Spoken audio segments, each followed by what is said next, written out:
is a different formula for each of them. Each of them have different needs. Each of them have come here to do different things. And so when we recognize them as their own being, right, there's a certain honor and respect that we have to give to that. And then when we connect that together, right, we are educating them, but they're also enlightening us. They're making us grow in areas that feel a little bit uncomfortable for us, right, which makes us stronger, which makes us more knowledgeable, more powerful when we have the support. So you want to make sure you're finding you a powerful support system that's authentic, right, that's non-judgmental, very important, and that is really for your well-being, right? And this is what I've created here at the Liberated Minds community. That has been my vision from day one, is that I want a community where we can all come together, where we can support each other, where we can, just whatever's needed. Like, each one teach one. Like, let's go. That type of thing. So this is what we're striving to create with Liberated Minds. This is I don't even know how many years now, 12, 13.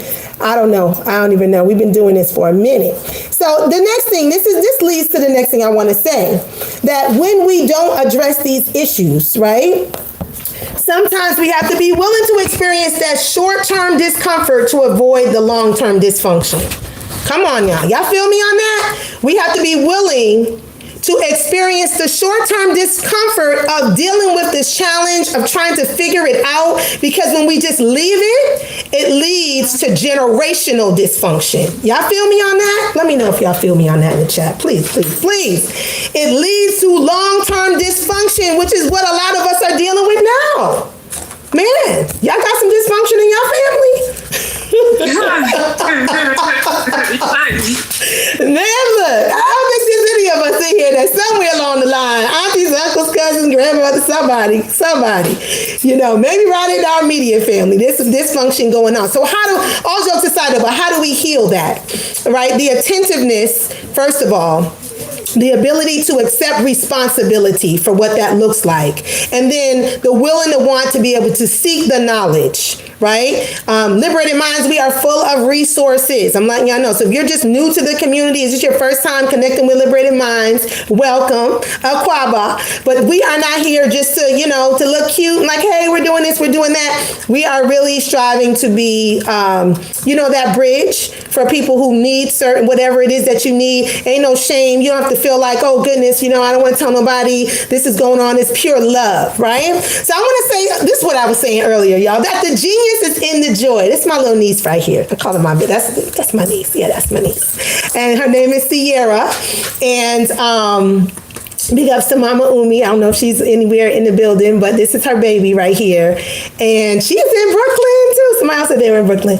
But anyway, I said the genius is in the joy, right? I want us to be able to recognize exactly what that means. That when our children connect with something from a spiritual place, from a happy place, think about yourself. Like when you're joyful and you're happy about something, it comes natural, right? And that's an innate thing. So we have to be able to find and stimulate those points of joy within our children.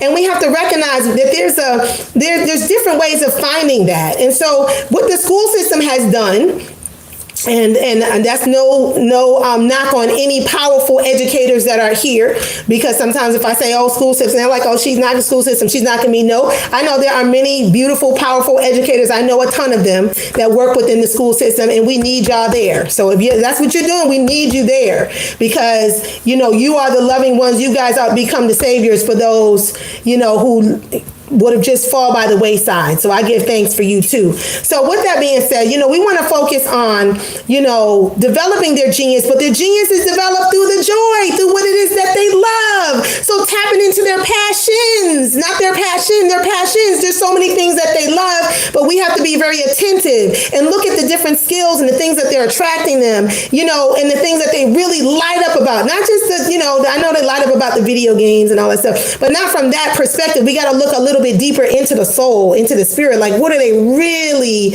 what really brings them joy, a smile, jumping up and down, or, just their interest level when you have certain conversations or you're teaching them certain things. Like, that's our job. We're like the curriculum spiritual architect. Like we're going in and we're designing and we're planning based upon what we see. So what we're building for them is a reflection of who they are, right? And so we're giving them exposure, yes.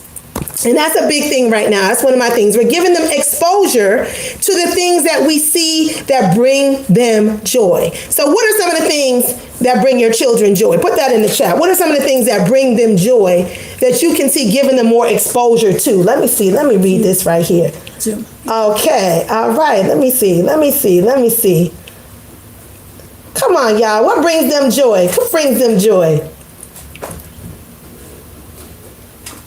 Let's see, being outside. Yes, I have a 10-year-old, can't just always outside. Staying curious about learning, science experiments, playing baseball, traveling, creating. Oh, y'all going so fast, I can't keep up. Creating things, exploring. Yes, I love it. So the things that bring them joy, generally, sometimes people can't like connect it to something. So they're like, okay, my child likes being outside, but I don't know. Like, I mean, what are they gonna do? They're gonna have a career in being outside? And it's like, no. You start thinking about what are the things that they can do that they enjoy when they're outside. Is it sports? Is it, do they like being in the dirt? Like my son, he loves being in the dirt. He loves climbing trees, but he's also the one that helps me do my gardening when I'm outside planting seeds. And, so that's an interest of his. So we got to begin to go deeper. Now we have all these people pimping our community talking about our children need to be exposed and they're getting millions of dollars to come into our communities. I'm not talking about us, to come into our communities based upon getting exposure. Our children don't just need exposure. Our children need training. They need opportunities to open up the doors, to accelerate their learning so they can do what they love right now. We're not waiting until they're 20, 18, so they can do what they love right now at this moment in time.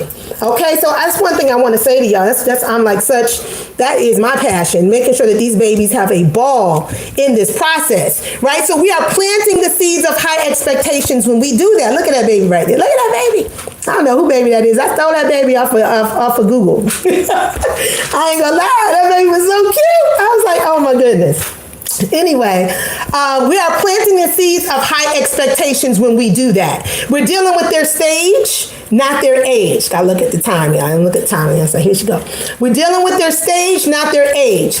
One of the things in this Western culture that we're taught is that, everything is based upon their age.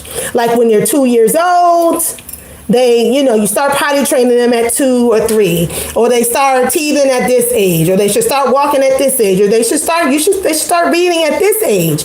Look, the bottom line is that has nothing to do with us. The standards that they have set has nothing to do with us. Let me see, that's the conditioning. Yes, Arlene. Yes. That is the conditioning, and that's the conditioning that they want us to adhere to. But let me tell you something. Nana Amos Wilson, if you don't have his book, Awakening the Genius, please go get it. Somebody put his book in the chat. Please find a link, something. That was the book that awakened me.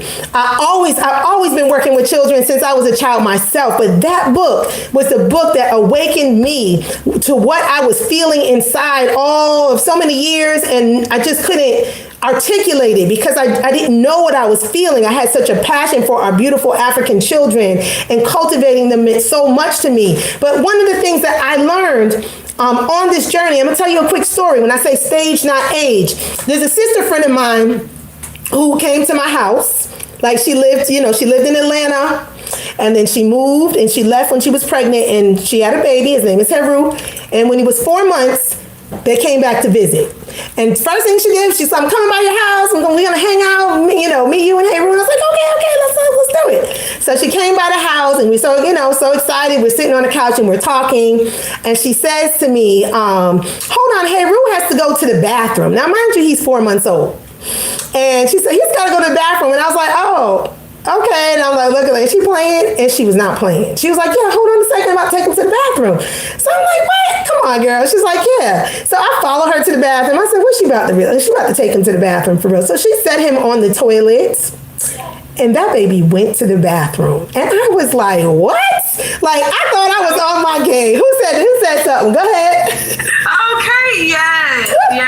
Yes, my baby is 2, and when I heard you say stage, not age, yes. I work at a kindergarten now, and I work with infants. And at this moment, I've noticed the difference between Caucasian infants and Black infants. Yes. And that book, I need to get that book because being in this position is teaching me so much about us and them. That's right. Big difference. It's a huge difference. Think about it. We are the developers of civilization, y'all. It has been a lot of work to dumb us down. Like everything you see, the origins came from in any buildings, airplanes. I mean, they got prototypes from airplanes in the pyramids. Really, seriously. Prototypes that fit to scale. The Saqqara bird, look it up. Wi-Fi signal. Wi-Fi, GPS, everything you see that makes up. Nothing's new underneath the sun. Nothing's new. So what you're saying is spot on, because when and I know this for a fact because I've worked in both arenas. I didn't last very long in the other one, but that was more when I was much younger, when I was a teenager. And so now, working, not just now, but I'm working with our beautiful African children when I was a child myself. I told my parents, I saw a sign at the library about getting your babysitter certification with 4-H. And I was like, okay, I want to do that. And my mother was like, I'm not driving all the way out to them people neighborhood to bring you. And I was like, please, Mom, because I want to be the best babysitter, right? So I was already thinking like, okay, I want to do this with the children, but I want to be the best at it. And y'all know I have the Black babysitter certification right now on Liberated Minds. That's what we do. We certify children. We got some of our graduates in the house. I think Mama Akila's on, her daughter was in it. We certified a ton of graduates, right? They get their CPR, their first aid. They're learning about cultivating African children, how Black babies learn their abilities, because they're still babies themselves, right? We did from ages 10 to 17. Right, so they're learning we use the Congo Art of Babysitting. That's another great book to get.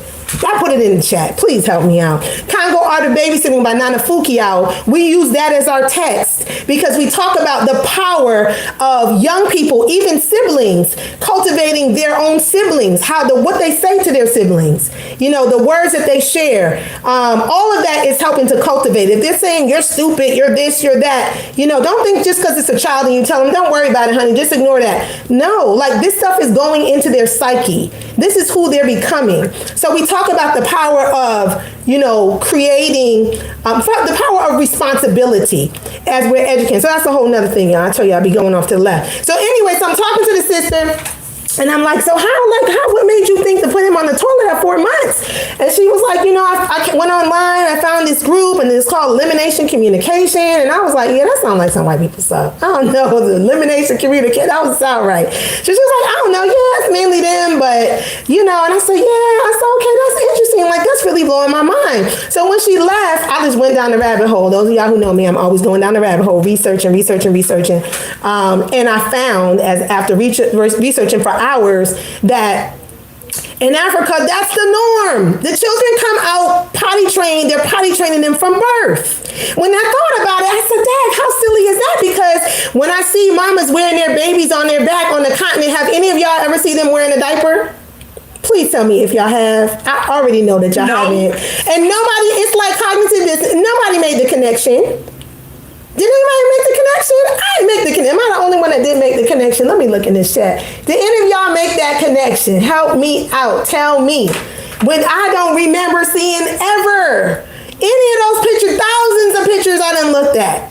Thousands of young women and elders and I've never seen it. And that's because there's a technique they use where they lay their legs out and they lay the baby on the end of their legs. I wish I could show you. Where my legs are like out and they lay the baby with their legs to the side. The babies give them cues. So this is another thing I want to bring to your attention. That there's so much going on in the world that we cannot forget to cue in to our babies, not just our babies, but our children. The littlest signs that they give us, we miss them because there's so much going on. We have to make sure we're taking that up close and personal time to talk with them. I don't care what you got going on in your life. If you want a powerful outcome, you can't skip over it. So one of the things that our African mothers would do is they looked for the cue. The baby would make a certain face. The baby would make a certain sound. The baby would, maybe certain times they kind of know the look. So they were cueing in to the communication, the nonverbal communication. Nonverbal communication is sometimes stronger than verbal communication. How many times you ask your child, how you doing today? They're like, oh, good. And you can look at them like, something's wrong. Something's bothering them. Right? So the verbal communication sometimes misses the mark with the nonverbal communication. So we have to have that time to really tap in. Right? And so these are the norms for us. These are the norms. So now you take us into different contexts, and now we're listening to them, oh, you don't start till you're 2 years old. Right? And so when we make this our norms, these high expectations, but I do want to say high expectations are great, but we have to make sure that we are meeting the needs to have those high expectations. A lot of times I hear parents say, no, that's my expectation, but they're not really showing them how to reach it. They're not supporting them in how to reach it. So they need the support to reach those high expectations. I was not supposed to spend that much time on that slide. Okay, I'm trying to get some more. All right, so yeah, supporting right here. This is what I'm saying. Supporting the process, right, of those high expectations. The connection, supporting them, and just being there for them, taking that time out. If you have multiple children, taking that time with each of them. You know what I mean? I have 7. So it's like, yeah, okay, I'm going to hang out with you today. And sometimes it might be them together. Well, most of mine are grown now because I got two younger ones. And then a daughter in college now, just started college. So, but everybody else is grown. Got my grandbabies coming down. So anyway, that's another story. So then I want us to talk about objects versus enriching experience. Come on, y'all. Right? The instant gratification versus the delayed gratification. The purchases versus the investments. What am I talking about? Like, I'm not saying we are like all of us, right? I'm not saying like that. But I'm just saying that as a whole, as a people, we've been denied so much for so long that we just want to look the part. Even if we we want to look like we got money. Instead of putting that money up and building businesses to do what we need to do, a lot of us go spend $300 on some sneakers. Let's just be for real. And I'm not passing no judgment in that sense. What I'm saying, what I'm really getting at is that the value is in the experiences more than the objects, unless the objects are in alignment with who they are. So maybe your son or your daughter loves, maybe they love a group that plays the violin. So you get them a violin and get them lessons, right? But that's still an experience, even though it's an object that's connected to it. But I want us to think the material objects come and they go. How many times you buy your child something in the store and they are super excited? They just can't wait. Mom, I just love you. Dad, Mama, I just love you. It's the best thing ever. And next week it's under the bed collecting dust. And you're like, why is this on the floor? Right? So it doesn't last. So what we want to do is we want to make sure that we're making investments in our children. The investments are more of the experiences. Like that $300 after you bought a few shoes, could actually be a vacation. Where you're going somewhere, where you're world schooling. Yeah, you can world school too, even if you're in public school, private school, don't matter, right? This applies to everybody. So we want to think about the investments. So what investments can you make? A lot of times when you go give a gift to somebody at a birthday party, you get them a physical gift. What my father used to do with when he was physically here, right, when he was alive, he used to call me and say, what is it that they're interested in right now?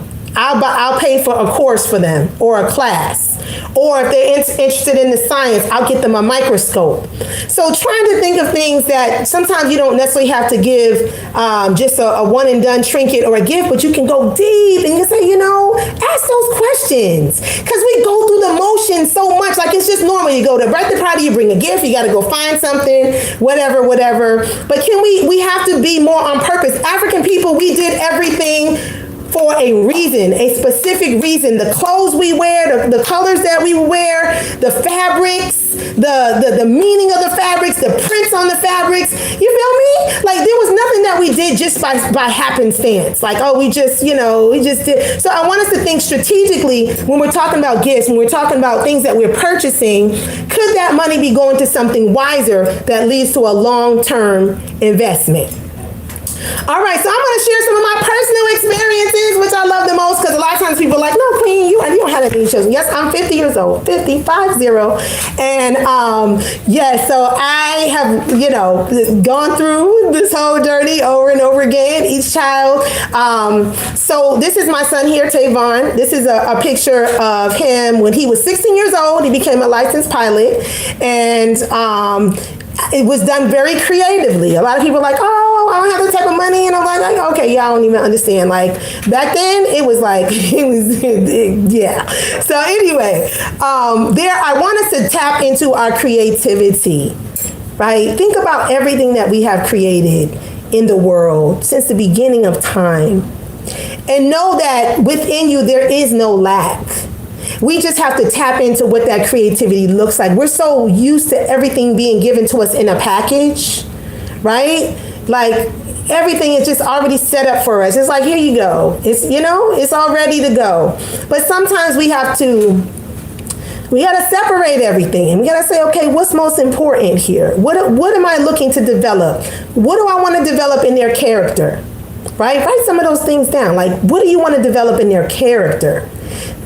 African people, traditionally, it was decided when they began going to school based upon the fact that they mastered certain elements of their character.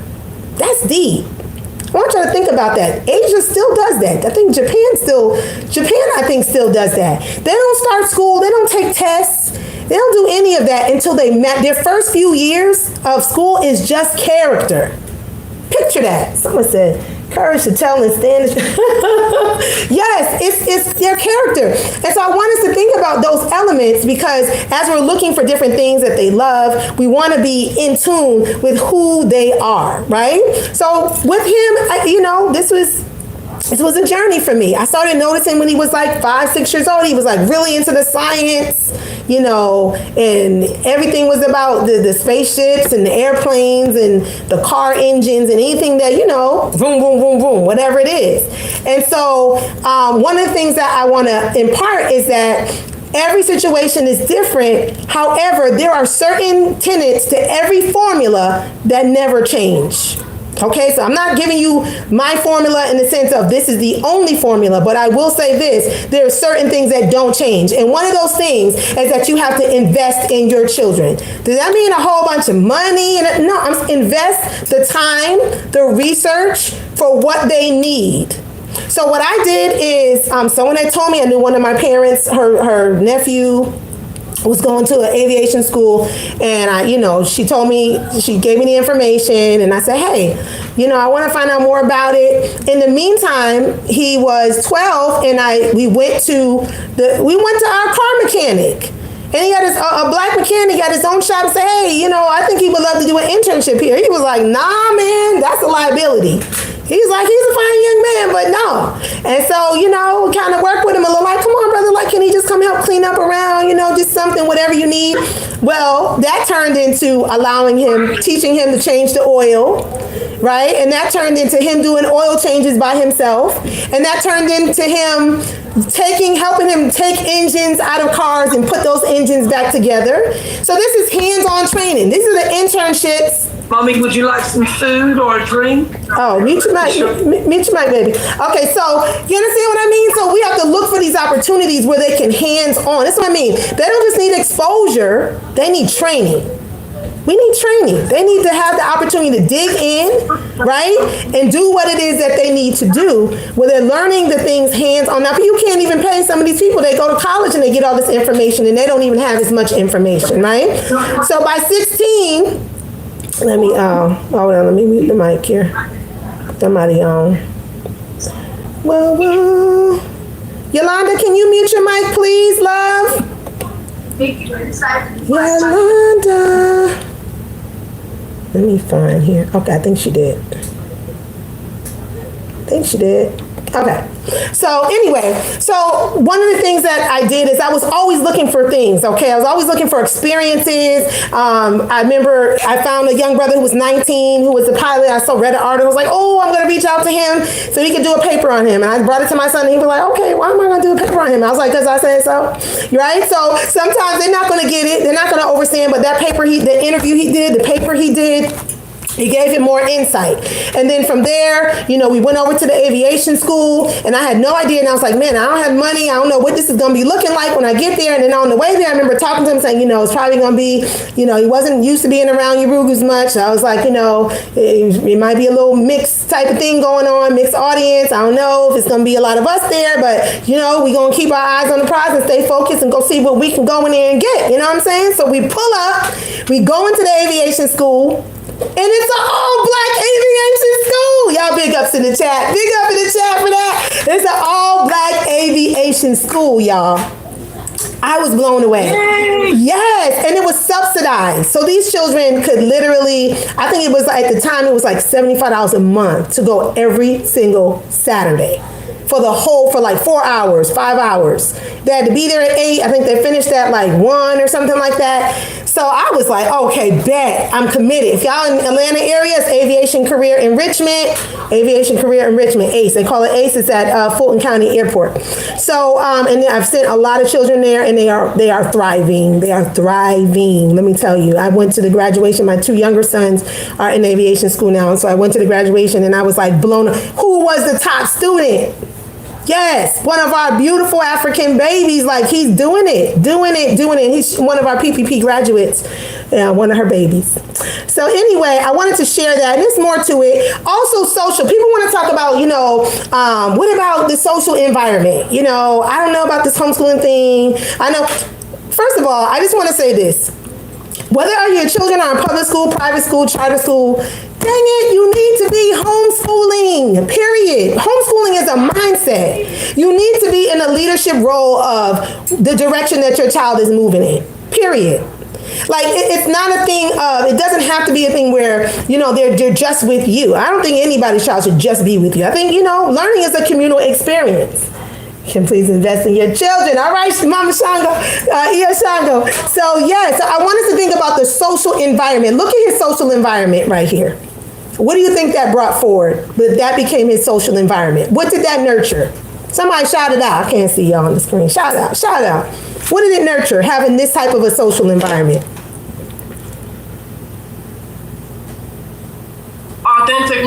Authentic love, yes. A lot of authentic spirit, yes. Come on, y'all. Confidence, yes. Wisdom, not just knowledge. Wisdom, yes. What else? Discernment. What else? Nothing else? Empowerment, connections, and you know what? The ability to sustain yourself. Yes. Thrive. Yes. So think about this. Think about the kind of conversations that they had from what you see right here. You can see they all had a passion for aviation. This young sister right here is a pediatrician now, standing right next to him. She didn't even go there to become a pilot. She wanted to become a pilot, a recreational pilot. So now she's a recreational pilot, but she's also a pediatrician. Right? So the conversations that they have, the brothers, two people down next to the young sister, that was the best man in my son's wedding 2 years ago. On the left. Right? So they built strong relationships. The two that's right up here in the right-hand picture where there's the plane and they're standing in front, he was the best man in his wedding. So he started at 12. So the age is not a factor, y'all. It's the stage. I don't care if your baby 2 years old. Some of these 2-year-olds can speak. They can speak in engagements and stuff. I'm telling you. So this is a picture I love, right?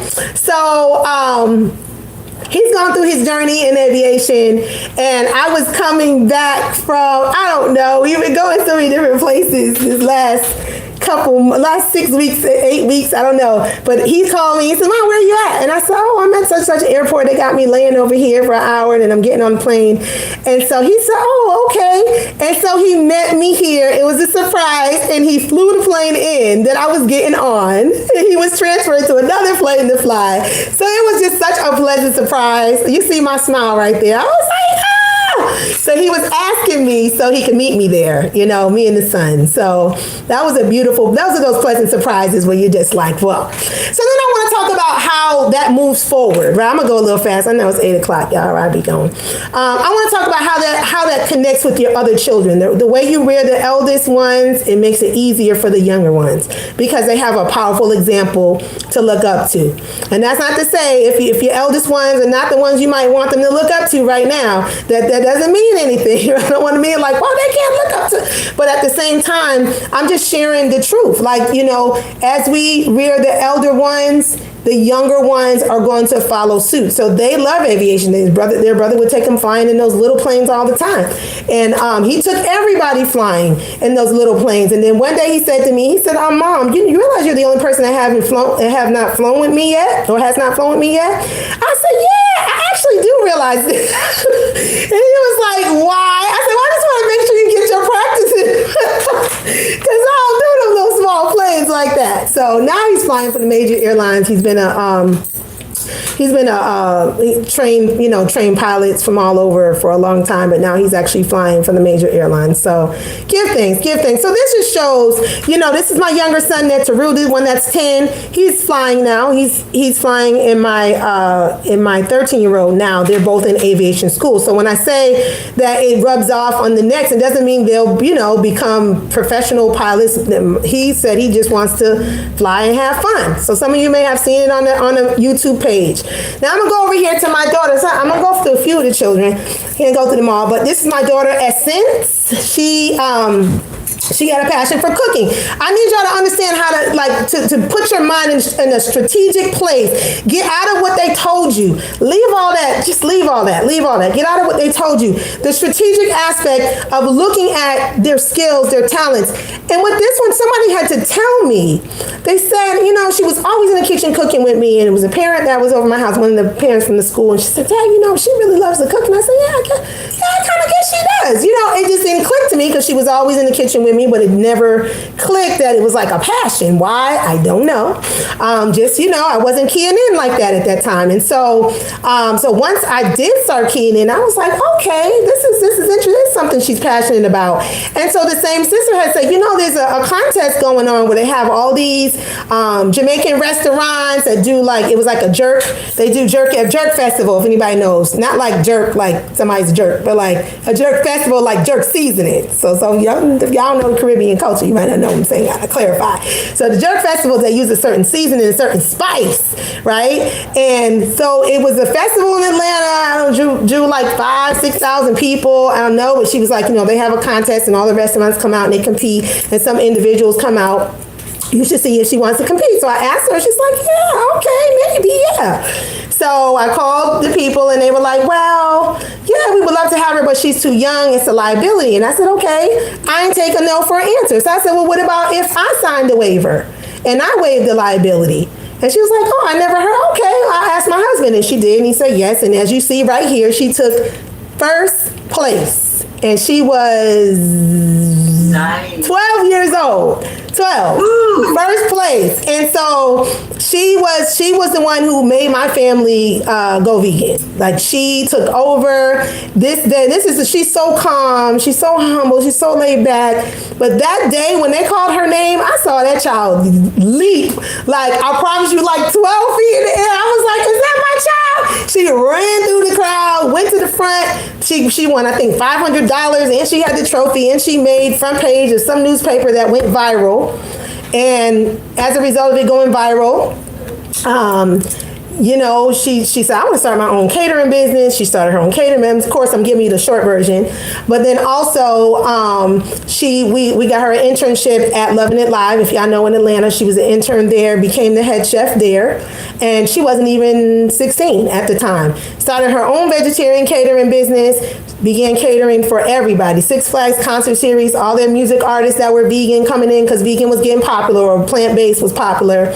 Congressmen, government officials, city banquets, private events, baby showers, children's events. And it was a thing that I want to make something really important, that the whole family was a part of everybody's success.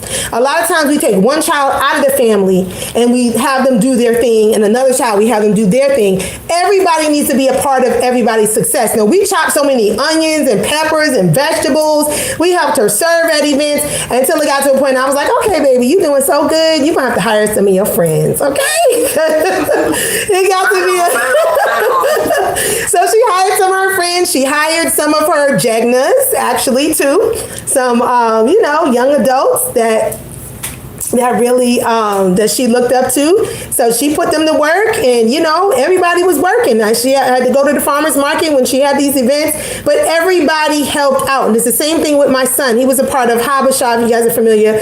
They raised money. They went to Africa. This was when he was 11. He was the youngest one to go, actually. They studied about African culture for a year and a half, and the whole family was there. He learned agriculture and about solar panels. This is at 11, y'all, right? So there's stuff out here. And guess what? If it's not out here, you can be the one to create it, because there's other people who want what you have. Other people who have that same idea looking for what you have, right? So then she went on to become the youngest comedic yoga instructor in the world at 14. She started her own Natural Health and Wellness Institute. She began to study with some of the elders about natural health. She started getting into Mother's Keeper, childbirth. She was just doing a little bit everything around holistic health and wellness. So Alfiwi is the African Living Foods and Indigenous Wellness Institute. That's what it stands for. And so my other daughter beat her out after that. She got it. She went and got her certification at 12. But this was huge. She started traveling to Jamaica to help certify other basus. We call it basu when it's a comedic. I'm a basu. Ia Shango Ranke is a basu. Mama Major is a basu. Basu just means a comedic yoga instructor, okay? So also, speaking, our children, I spelled that word anniversary wrong. I'm sorry, y'all. Our children need to know how to do public speaking. I don't care how old they are. They could be 3. You got 2-year-old. Let them memorize some stuff. That's true. Show them to stand up tall. Tell me your poem. Help them write their own poem, right? And help them memorize it. Or maybe there's a poem that you love. Help them memorize it. No matter what stage they are, they should be practicing memorizing something of value, whether it's something they write, whether it's something that you want them to instill in themselves, a poem or something, a story. I know all these children want YouTube videos. If they want to do YouTube, let them do YouTube. Yeah, you want to do YouTube, but you're going to do some powerful content. So, it's a lot of things that we can do to develop those skills. And then when they're called upon to do that, this is I see her now. This is the one who's in the tech in the background running back and forth because he done streamed it on YouTube. I don't know what's going on, y'all. I'm just like sitting here.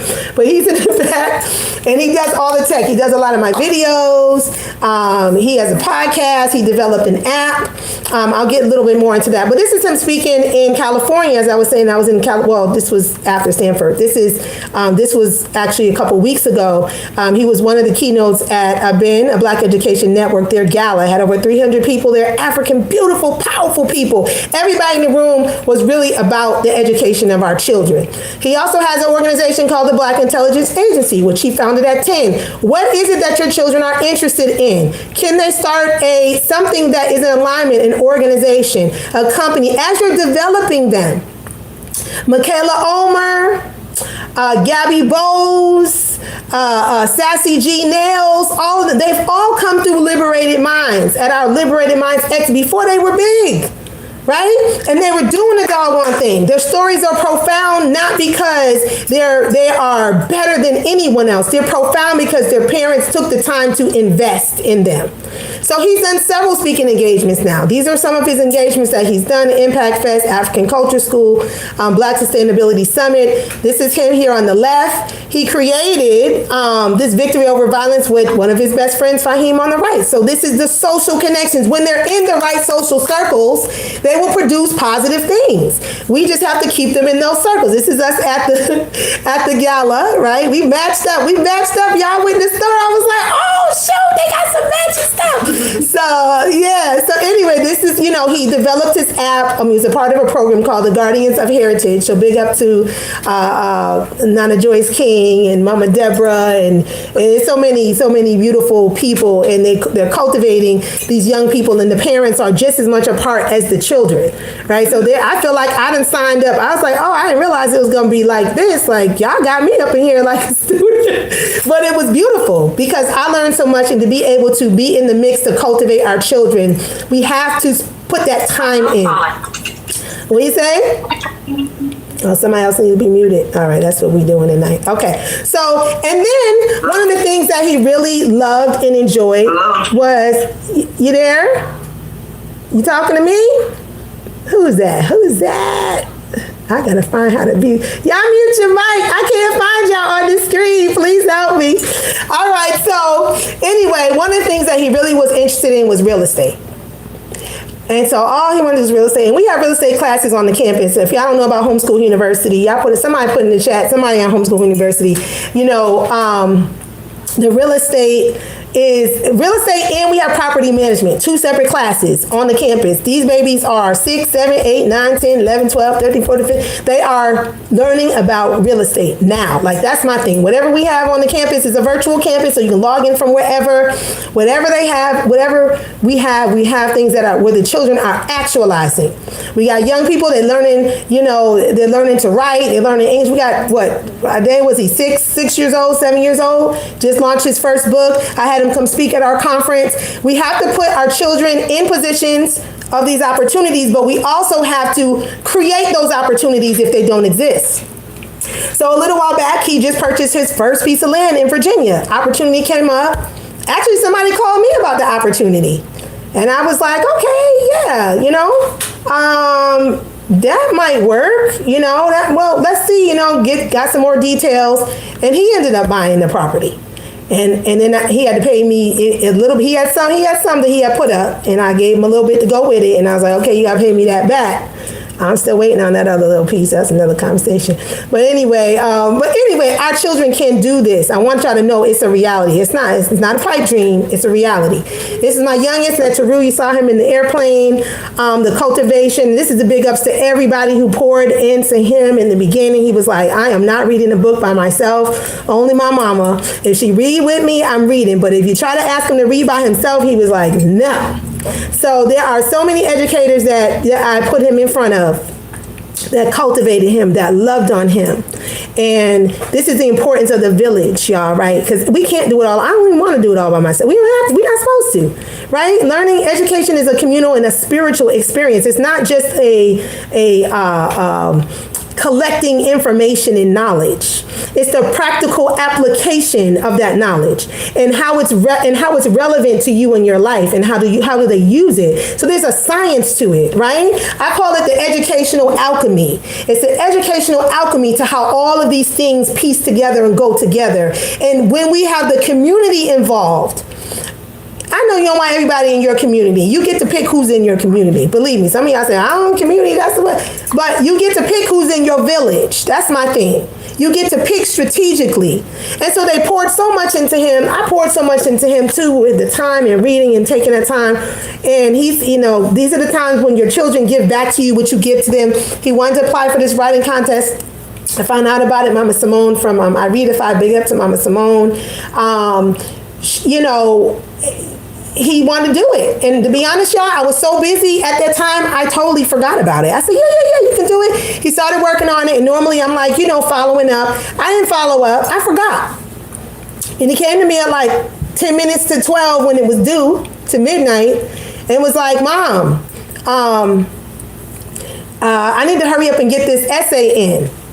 I said, what essay? He was like, the essay for the contest. I said, what contest? He was like, remember the writing contest? And then I think it's too many words. And I'm looking at him like, oh, snap, I dropped the ball with that. He was like, yeah, but I just want to make sure it's enough words. It's not too many words. And it was too many words. So here we are trying to cut it down at the last second. We hit send.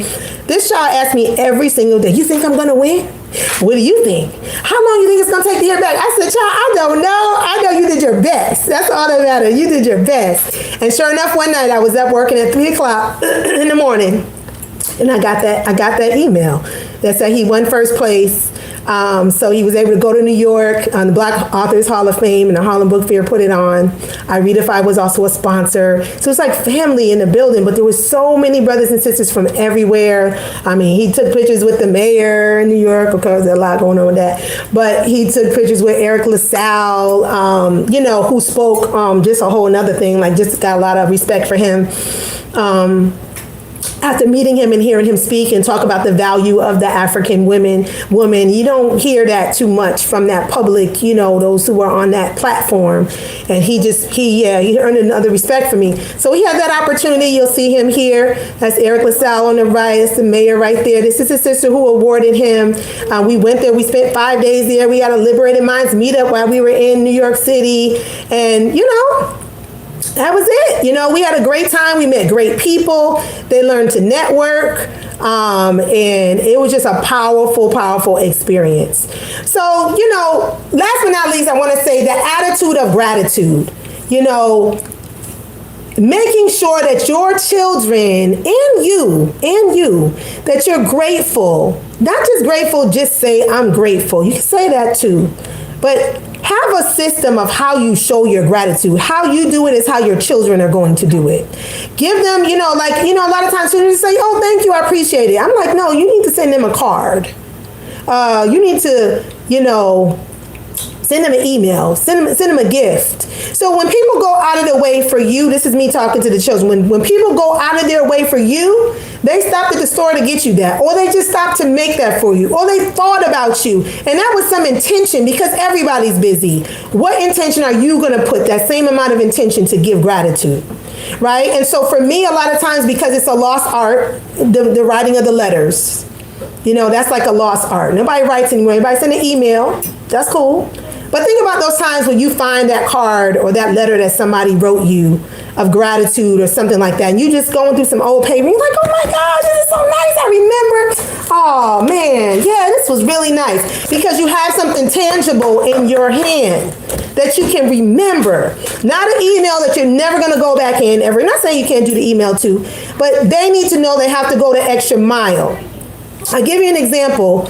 I do a lot of curriculum development for Susan Taylor from Essence Magazine, one of the best people, the sweetest people you ever want to meet. She has 52 sites of schools for parents around the U.S. She's amazing, loves the children. So I started off as a comedic yoga instructor for her institute, and then I ended up teaching early childhood in her institute. And then I just started doing staff development for a lot of her institutes around the country. And then I started doing curriculum development. She has some major projects that she's been working on for our babies. And so I've worked very closely with her, and she called me one day and she says, hey, I have a scholarship and I want to give it to Asir. It was a STEM scholarship. That was when all the COVID and stuff hit, so it was virtual, and it had coding where they make their own music, and they make their, an app? I don't know, they had a bunch of different STEM activities. They do a little robot where they know how the Sphero or whatever, little ball, they program it, whatever. So anyway, when they did the animation, they had some famous animators that came, and he was just he loved that program. When it was over, the way he expressed it to me, Mom, this was just so amazing. I just loved it. I just this, and he just went in. And then I said, okay, well, make sure you do your thank you letter. And when he brought me the thank you letter, it was thank you so much for this scholarship. I really enjoyed the program, and I hope to be able to come back next year.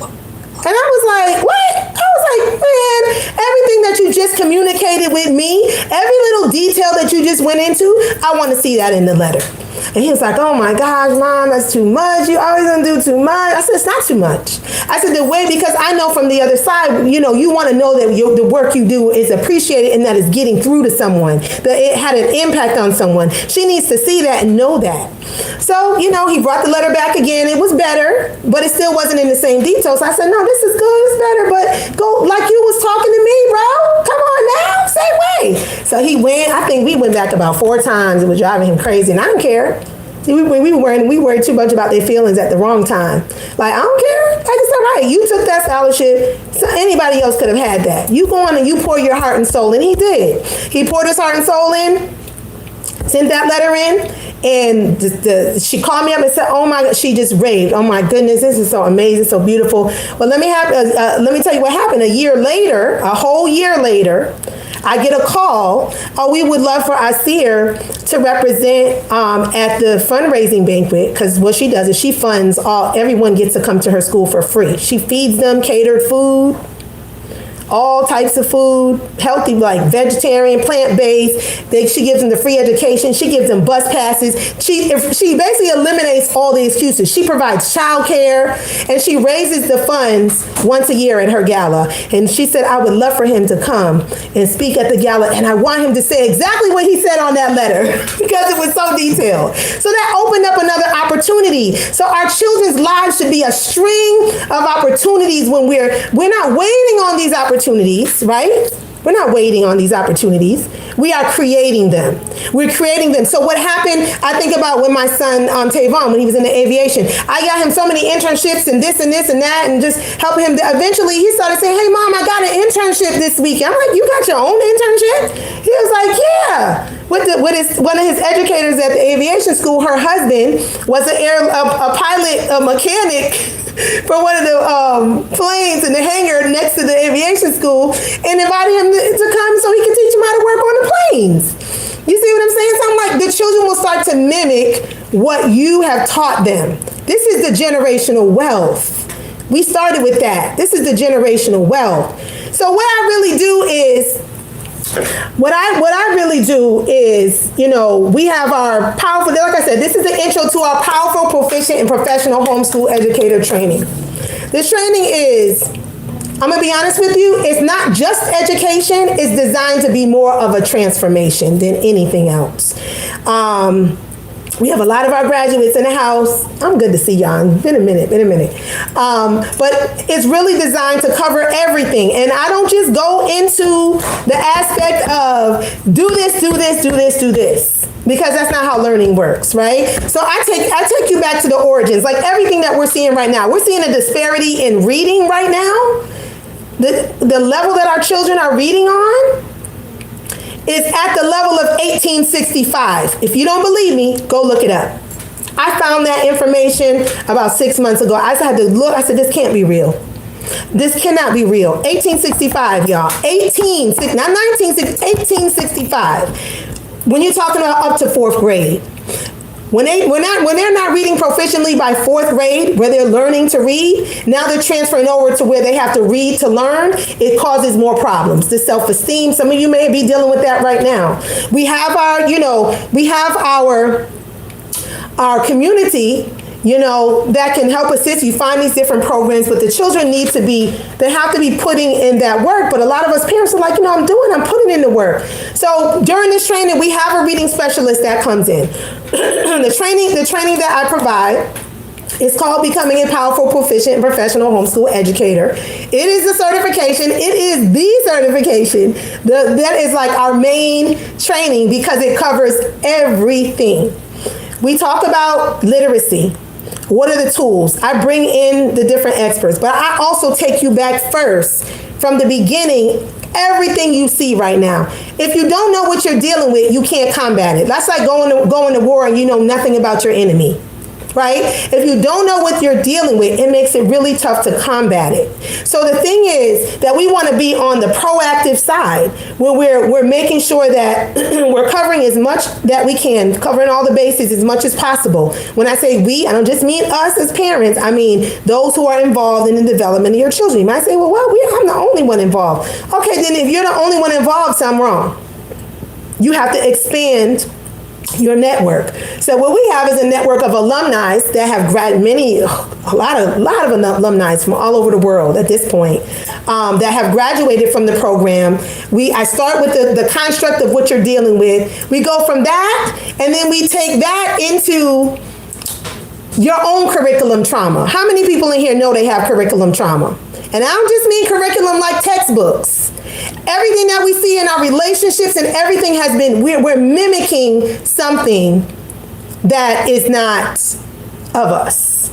Okay? So the curriculum trauma is embedded. The curriculum trauma is just embedded in who we are. Because it is a part of this whole construct that we live in. So we dive into our own curriculum trauma. Some of my graduates in here, I don't know who's all in here, but it's deep. It's real deep. And some people say, well, no, I had a good time in school. Well, I had a good upbringing. And then when we get done, they be in tears. Like, oh my goodness, I didn't even realize. Because if we don't dive into it and heal it and identify it, we pass it forward to our children. How many in here, had a situation when it came to math? It's like, I don't like math. I wasn't good at it.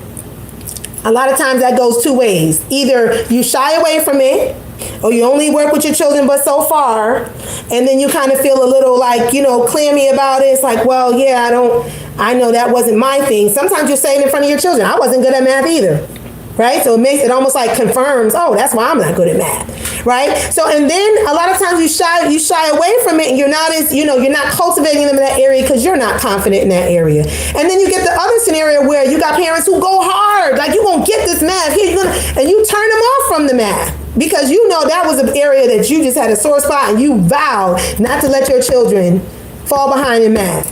And sometimes it's not that they can't get it, it's your method and your technique. So sometimes we got to let people do what they do. That's another thing.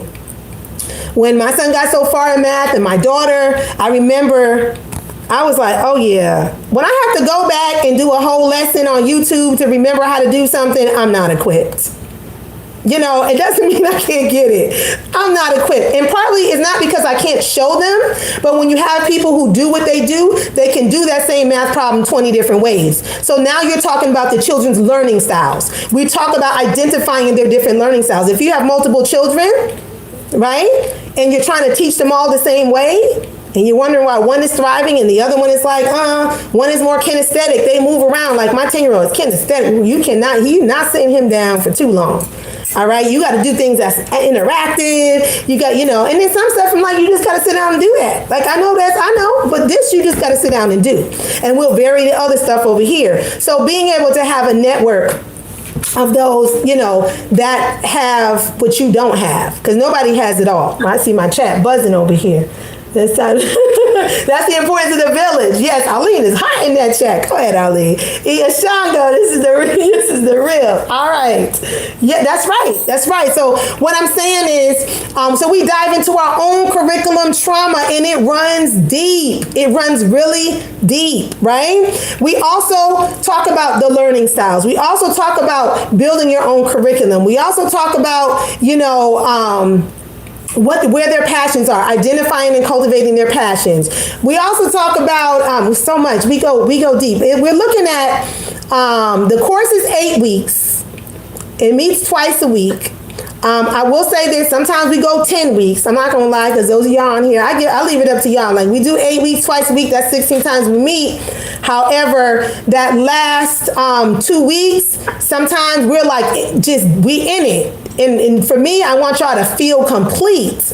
I want you to feel complete when everything is done. So by the time we get to the end, you are feeling confident. You know that you're competent. You're able to tackle whatever situation arises. You're able to be proactive. You're in a mindset constantly of creating and building, because we are the architects of this thing here, right? We're the spiritual architects. Spirit moves through us as parents, right? to be able to provide the opportunities, to be able to open up their minds to different things. The world schooling, we talk a little bit about that too. World schooling is everything.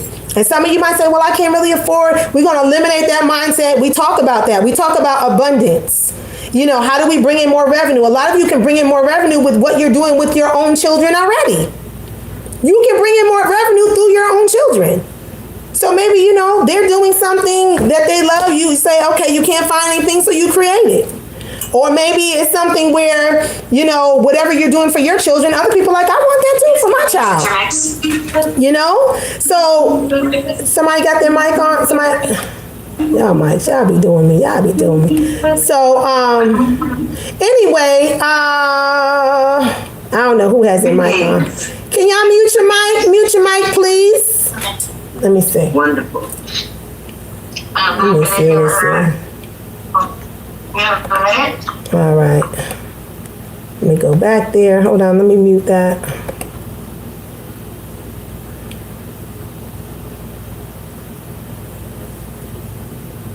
I guess they muted themselves. All right. Before I got to it. Anyway, so we also, you know, we go really deep into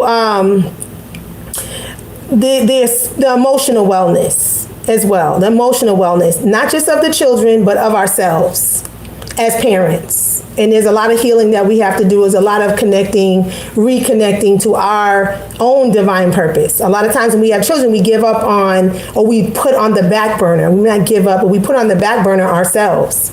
And when we are not nurturing ourselves, we are not who we're supposed to be, who we were divinely sent here to be as the parent of that particular child. Because if we're not developing ourselves, I want you to think about it like this. I'm trying to put it in a way you can get it. If you're not developing yourself, then as the people say, oh, I'm gonna just pour everything into my child, don't worry about me. But yet you're coming here to cultivate this child throughout the stages. And with you cultivating yourself, you will be able to meet their needs at that further stage down the road when you need to.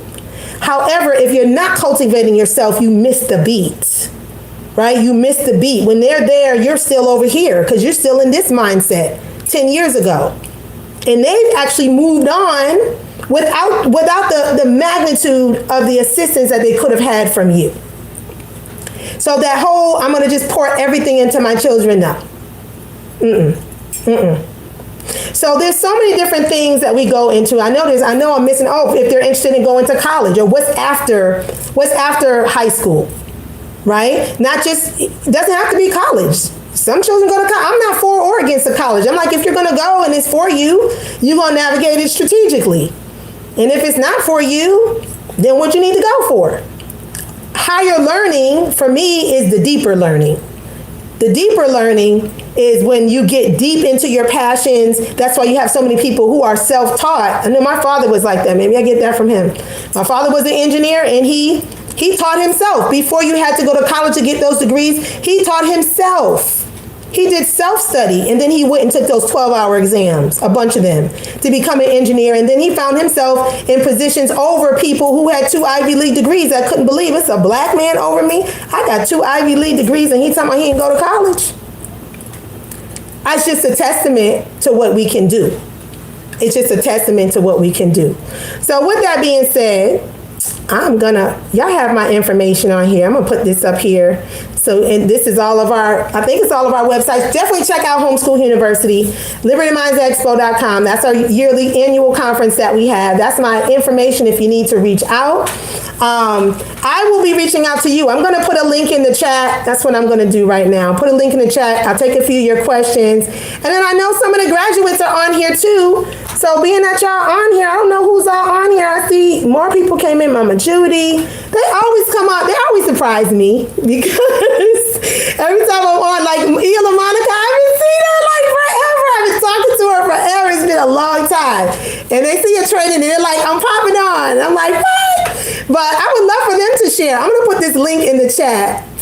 And because, hold on.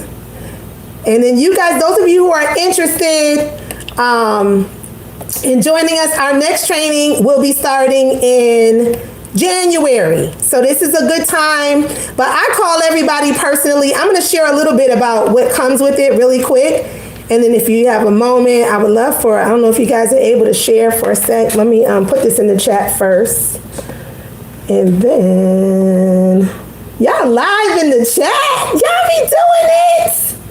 Okay, let's see. All right, so what I'll do is I'm going to share a little bit too. There's so much that comes,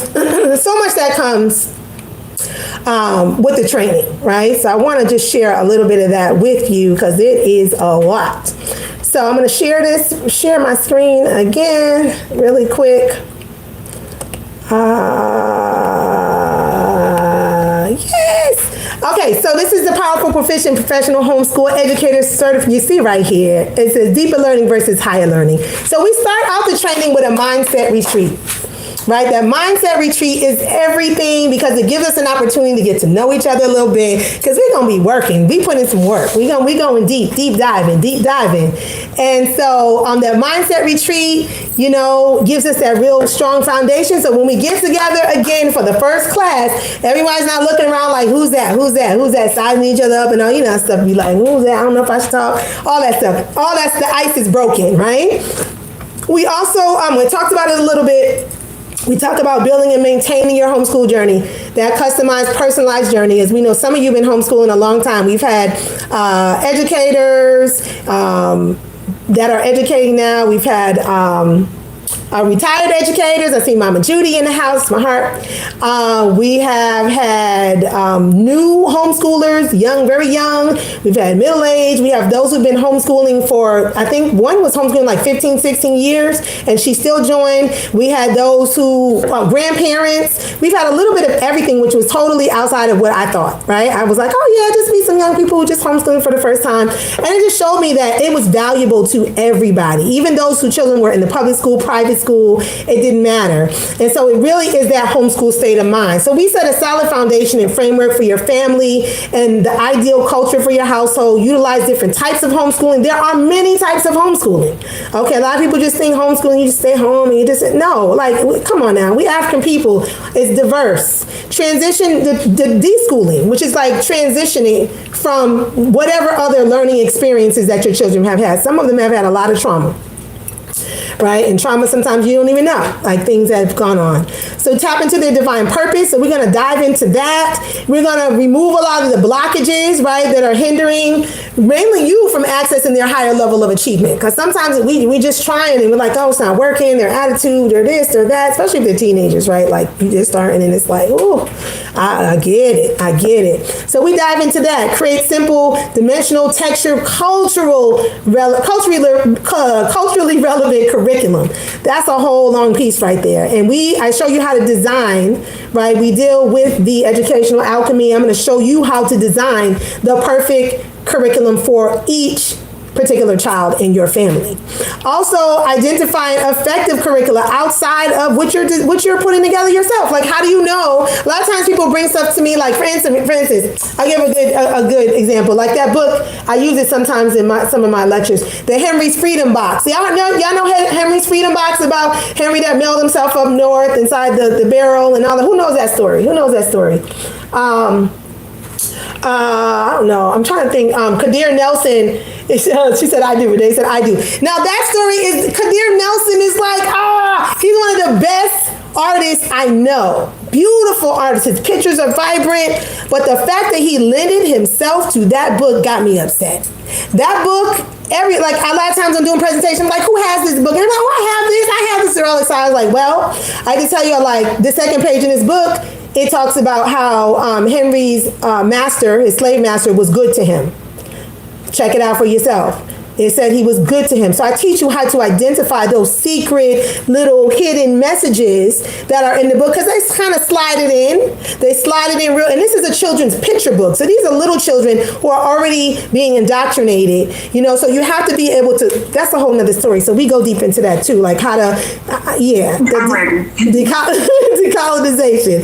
So identify, we talked about that mission statement. Yes, we're going to do that mission statement. It's going to be top notch. It's going to be on point. Your family's going to be involved in creating it. that will help you keep your focus on what's most important. It's not a roadmap, because roadmaps don't change. It is a compass.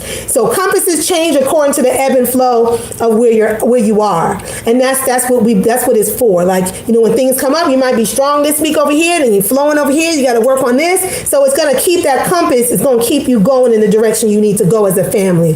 Helping you build business and finance. A lot of you have businesses, like, right? Have businesses or entrepreneur. To me, I'm like, when you're thinking about homeschooling, educating your own, it's like this liberatory thing where now you start thinking like, oh, I could work for myself. Oh, I could do this. I could do that. So yeah, we got that too.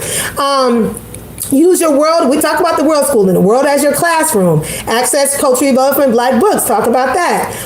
We talked about the learning styles, using various systems and strategies. There's a lot of strategies. Everything has got to be strategic. We're not just doing anything just because. We talked about that earlier. There's no just because. Like, everything has to be well thought out. So we're going to think some of those things out together. Consistently working on decolonizing your mind, right? There's a lot of decolonizing. Woo! I be finding stuff. I be like, oh goodness, I need to get rid of that. Like, I didn't even realize. Sometimes my children bring something, you know where that come from? I'm like, where? I'm like, oh man, let's get rid of that. Let's replace it with something better. So social emotional wellness, learning styles, differentiation. Sometimes you have multiple children and you want to figure out, how am I going to all these different ages and how am I? No, you don't have to always do it separately. Some things you can do together. So I'm going to teach you how to, at the different levels that they're at if you have multiple children. I had 7 children. I was like, okay, this one over here, this one doing this. You got to be kind of skillful. So it definitely is a skill, for real. Learning about assessments. How do you assess your child? Preparation for afterwards. All this health and wellness. Establishing appropriate. There's so much stuff, y'all. So much stuff. And then with that being said, you got these extra bonuses over here. You got the Mindset Retreat. You get a free ticket to the expo. You get your alumni privileges. We meet. It's not just over and it's done. Like, our alumni, we have classes. We have workshops. We get together online. We strengthen each other up. I think that's the last time I saw Elon Musk. I think it was at one of the, where we met up, but that was a while back. So we have those where we are continuing the legacy, right? Continuing to build each other up. A lot of times, a lot of the alumni will come and teach something. We had a sister come and teach about making your own laundry detergent. How simple it is and how cheap it is and how it's not full of all the chemicals. Real simple, right? You also get lifetime unlimited to our classes. That's the adult classes on the Homeschool University campus. Now, Homeschool University campus is 3 generations, right? It's children, parents, and grandparents. We are reconstituting education within the family, children, parents, and grandparents. Then you have the Expo Video Library. We have a graduation, which is a lot of fun. And you get your accreditation certificate. There are many graduates who have went on to get jobs and become employed with the certification. We get the class recordings. You get the, you can come back and attend any certification. So once you graduate, we've had several that come back and they go through it again because everyone is different. Like, it's the same curriculum, but anytime you have different people, the value is not just what I'm giving y'all, right? The value is the power of the group. Like, nobody is there by accident. One person will say something, you'll be like, oh my gosh, I've been dealing with the same thing. And it's like, the closer we get, I get all the spiritual downloads. I'm like, okay, this group needs this too. They need that too. And it's always like that 2 weeks before. I'm waking up at 3 o'clock, 4 o'clock. And it's like, oh my goodness, like every group is different. And it's like this preparation that happened just for you guys. Like, and it always fits. It's like perfect. It's like, oh my goodness, I see why now. But I listen to spirit. That's what I do. Whatever comes in my intuition, I go for it.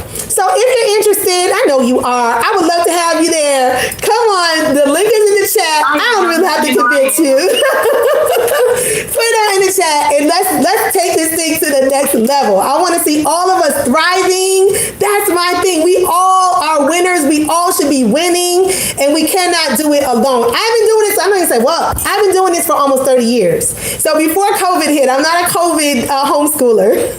I've been homeschooling since 1994, I think it is. Long time, when nobody was doing it. I was like, it just became legal in 93.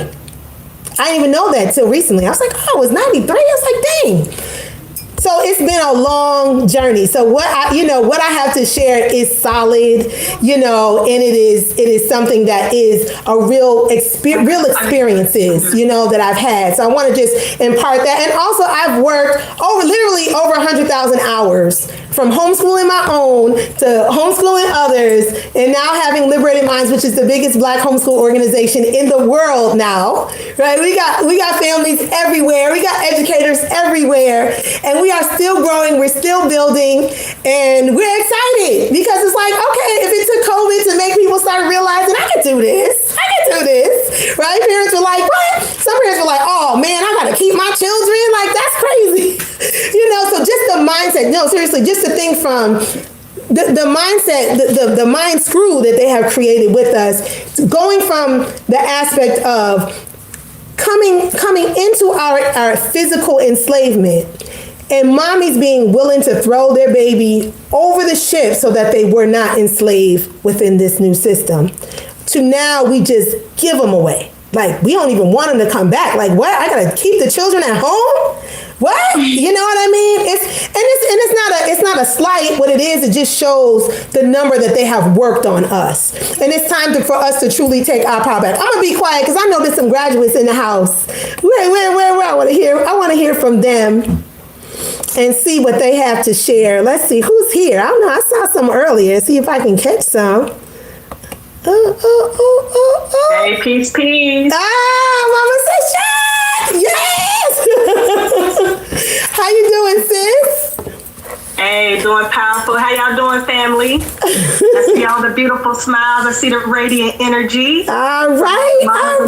In the building. Let me tell you, this right here. Well, let me tell you about this queen right here. She is, man, transformative.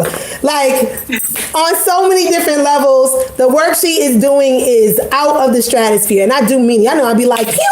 Like, she gone. Like, y'all did you see that star right there? The work she is doing and planning and putting together for our youth. Right? And it's remarkable. So when I say that, those who are in class next to you will truly change your life too.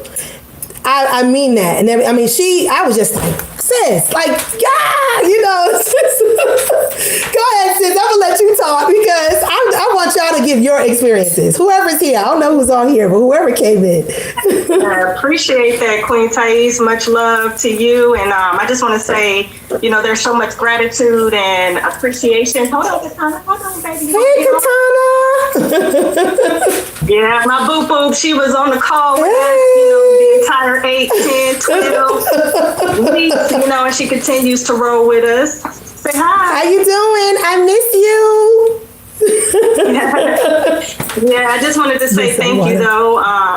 As much gratitude and appreciation for the work that you and Liberated Minds, are doing for us. We have to recognize that what we're doing is a movement. Yes. We're not making personal choices. We are being ancestrally, spiritually, divinely guided, all at the same time, all at once, everywhere. Yes. And so I'm just grateful for your obedience and just, helping to lead the way. And, definitely to, much love, much gratitude to all the parents on here. Because it takes a lot of sacrifice, a lot of courage, a lot of fearlessness, and I know that, the fact that you're on here really just speaks volumes to the love that you have, not only for your children, but for yourself, and so just big ups to y'all. In terms of like my experience, so I'm actually part of the most recent cohort, the 2023 cohort. And when I got into the program, of course, I was looking for, insight, on like just different sort of like various techniques, things that I could do creatively to help build my child's home study program. I have one child right now, so she's 3, but my goal has always been to expand what I'm doing for her to other children, in our community. So I knew that how I was moving was from more of a collective, more whole mindset. But it wasn't until, hold on, baby, you have to wait. Be patient, okay? Let me do this, okay? And then I get with you. Good job. Appreciate that, y'all. But really, when I got into the program and that first night that we met, it was so transformative. I remember staying up maybe about 2 hours after the meeting ended and just getting on my voice recorder and really just giving thanks to our ancestors for putting me in a community, in a village, divinely, not even strategically, but divinely just aligning me with the people who I needed to be in the building with, who I needed to be at home with. I have recently just legally changed my name through my spiritual transformation. And it was so important for me to be uttering and making my first words right out of the cocoon, you know, to a space where I felt comfortable, where I felt safe, where I felt secure, where I felt heard. And that's exactly the experience I had. It was nothing but love. There was nobody in there that I felt like I didn't already know. And that's how divine it is. And so, you know, I think just like Queen Taese said, for me personally, this was more of a transformative experience where I was empowered to express myself, you know, empowered to speak and you know, really share my voice, share my thoughts without any condemnation, without, you know, any sort of dynamic that would make you feel like you weren't a part of. And I really felt at home in this community. And so, and I still feel that way, even with the Telegram that we have going on, because once you do graduate, there's a Telegram that started, you know, for you to maintain contact with your cohort as well as the prior cohorts. So you're joining the broader community.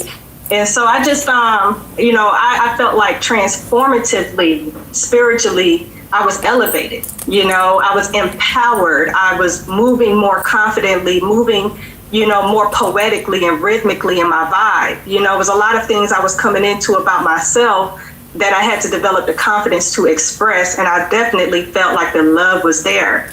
And so if you're looking for a place where, you know, you can speak out, where you can be creative, where you can shed tears, where you can share some of your doubts, your concerns, so that they can be downgraded from trauma into just the drama of your life. You know, because we know that really the things that we face, circumstances, conditions, whatever it is that we face, they're all opportunities for us to get back in touch with the truth of who we are. And so it's part of the drama, it's part of our life story. And I was able to really nourish and cultivate that with the sisters and brothers that showed up consistently on the call, you know, and poured in.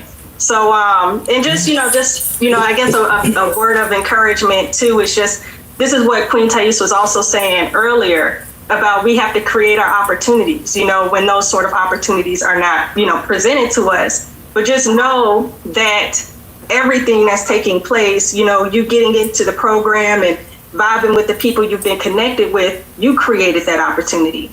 You created that opportunity with your thought. You created that opportunity with your vision, with your intent.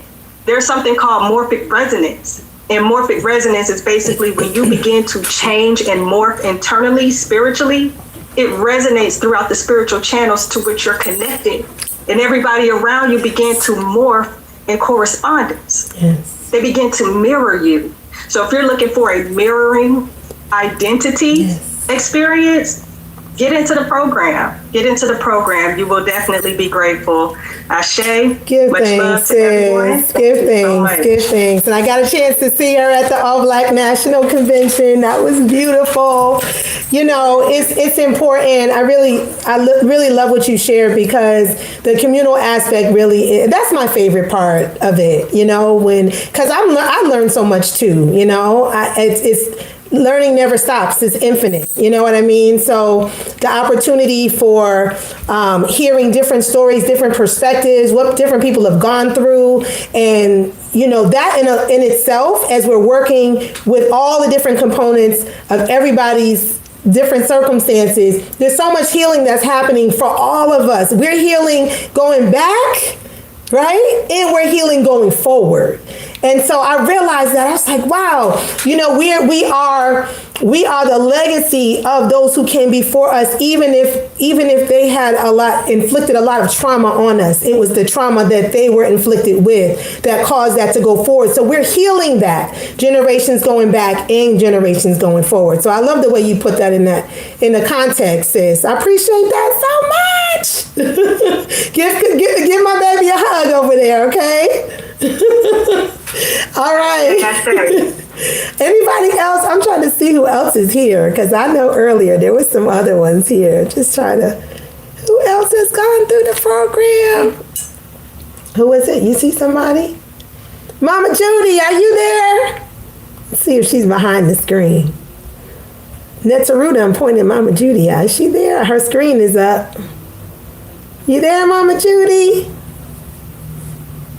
Who else has gone through some of our programs? Jasmine, what's your take? Now, you went through the Opportunity Accelerator. Yes. I'm trying to see who's on here. I would love to say something. Taese, you already know. Hands down, you are. I called her. It was one day. It was last year around this time. The same opportunity came, and I was like, "Yes, I'm all for it."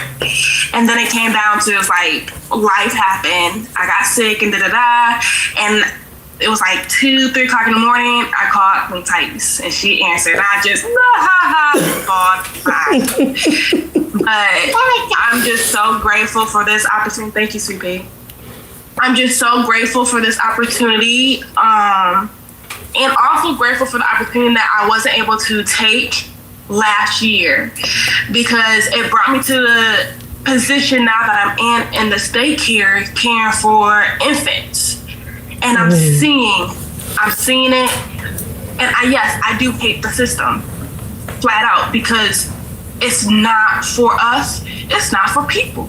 That's not how you're supposed to treat infants. You can't tell me to treat every infant the same, because every infant ain't not the same. That's right. So how am I supposed to treat them the same? How am I supposed to care for them the same if they're not the same? So I definitely full on, wholeheartedly believe this is it for me. Because I'm ready. I have my baby, my 2-year-old. We've been homeschooling. I see it on the screen. Been oh my God. with her since she's been here. And we noticed, because I was able to bring her to school with me, and we noticed dramatically a change just in one day. Her energy was gone. Wow. She did not like it. She would cry all. She would see me and she'd be like, "Mom, come get me." "Dad," I'm like, "This girl is like really." We first walked in and she was like, "Yeah, why is all these babies crying?" She's like, "What's going on?" Of course, it's not with her people. So she looking like, and then something, I'm very attentive to my daughter. So I know. Yeah. So when I walked in there, and another sister of ours, a baby girl, was doing the same thing. She came to me, was like, "You taking me home?" I'm like, okay, something gotta give. And the more I'm sitting in this facility, the more I'm learning. The more I read their books, the more I'm learning. Like Queen Taese said when she said the master was good to him, they put words. They make it sound good, but it's not good. I was just on the way coming home. We was listening. She was doing her little game, alphabet game, and it was Yankee Doodle. Horrible song. Horrible song. Yep. I'm like, did you hear what he just said? And they program through songs, TV, music. You know what in the group chat I'm in with Queen Taese and a lot of the other young ladies and queens and kings, it was sound, the YouTube video sound. Y'all should check it. What you speak is what you create, and how you feel is sure enough what you create too. That's right. So you have to be positive when you're speaking. You speak peace, you get peace. You want peace, you work for peace yourself. The system pretty much program us to want somebody to work for us to get what we want. You work for what you want. Because when you work hard for it, you appreciate it more, and it lasts a lifetime. Ashe. Yes. Yeah. Give thanks, sis. Give thanks. Give thanks. And so she took our Opportunity Accelerator, which is a much shorter course, but it's potent. You know, it's a piece of the PPP. And so it really goes deep into, you know, just creating these opportunities, you know, being able to, you know, hone in on all of their gifts, you know, their divine gifts, but also, you know, it's identifying a lot of the different areas. Sometimes we don't even see things as a problem, and it's a major problem. That happens to me a lot when I'm around a lot of different families, and I'm like, oh, that's how they are all the time. That's like, okay, you know, you try to step in and be like, oh, you know, don't do that, sweetie, you know. That's, oh no, he do that all the time. Oh, you know, and for some people, it's just not a problem. You know, but that's the power of also knowing who your children are around. Now, sometimes your children might be around certain people, and you have an opportunity to educate someone else's child. Right, to say, you know, to bring some light. It's not all about, oh, well, my child, all of our children cross-contaminate. That's what I call it. Yeah, I mean, cross-contaminate. Sometimes through their conversations, and it's not like a thing where like it's intentional. Well, sometimes it can be, but sometimes it's not. It's just whatever sometimes people do in one household may be totally opposite of maybe things you're against in your household. So sometimes instead of like eliminating, sometimes you can have certain conversations where you're enlightening. Because that's the ultimate situation. We can enlighten everybody that's involved. You know, not like I'm better, I'm telling you what to do with your child, but also other people will enlighten us. People have enlightened me along the way, lots of times. Like, you might want to think about that. Like, really? Yeah, I never thought about it. I didn't realize that, you know? And so when we're open to that, you know, when we open ourselves up to that, you know, we'll receive it even more so. You'll find that, you know, it's like, okay, you're giving, it's that give and receive. It's the give and receive. Things that you know, it's the each one teach one. It's Ubuntu. That's really what it is. I am because we are. Right? A person is a person because of a people. Right? There is no individual, like an individual can't really exist. And then that's a European concept.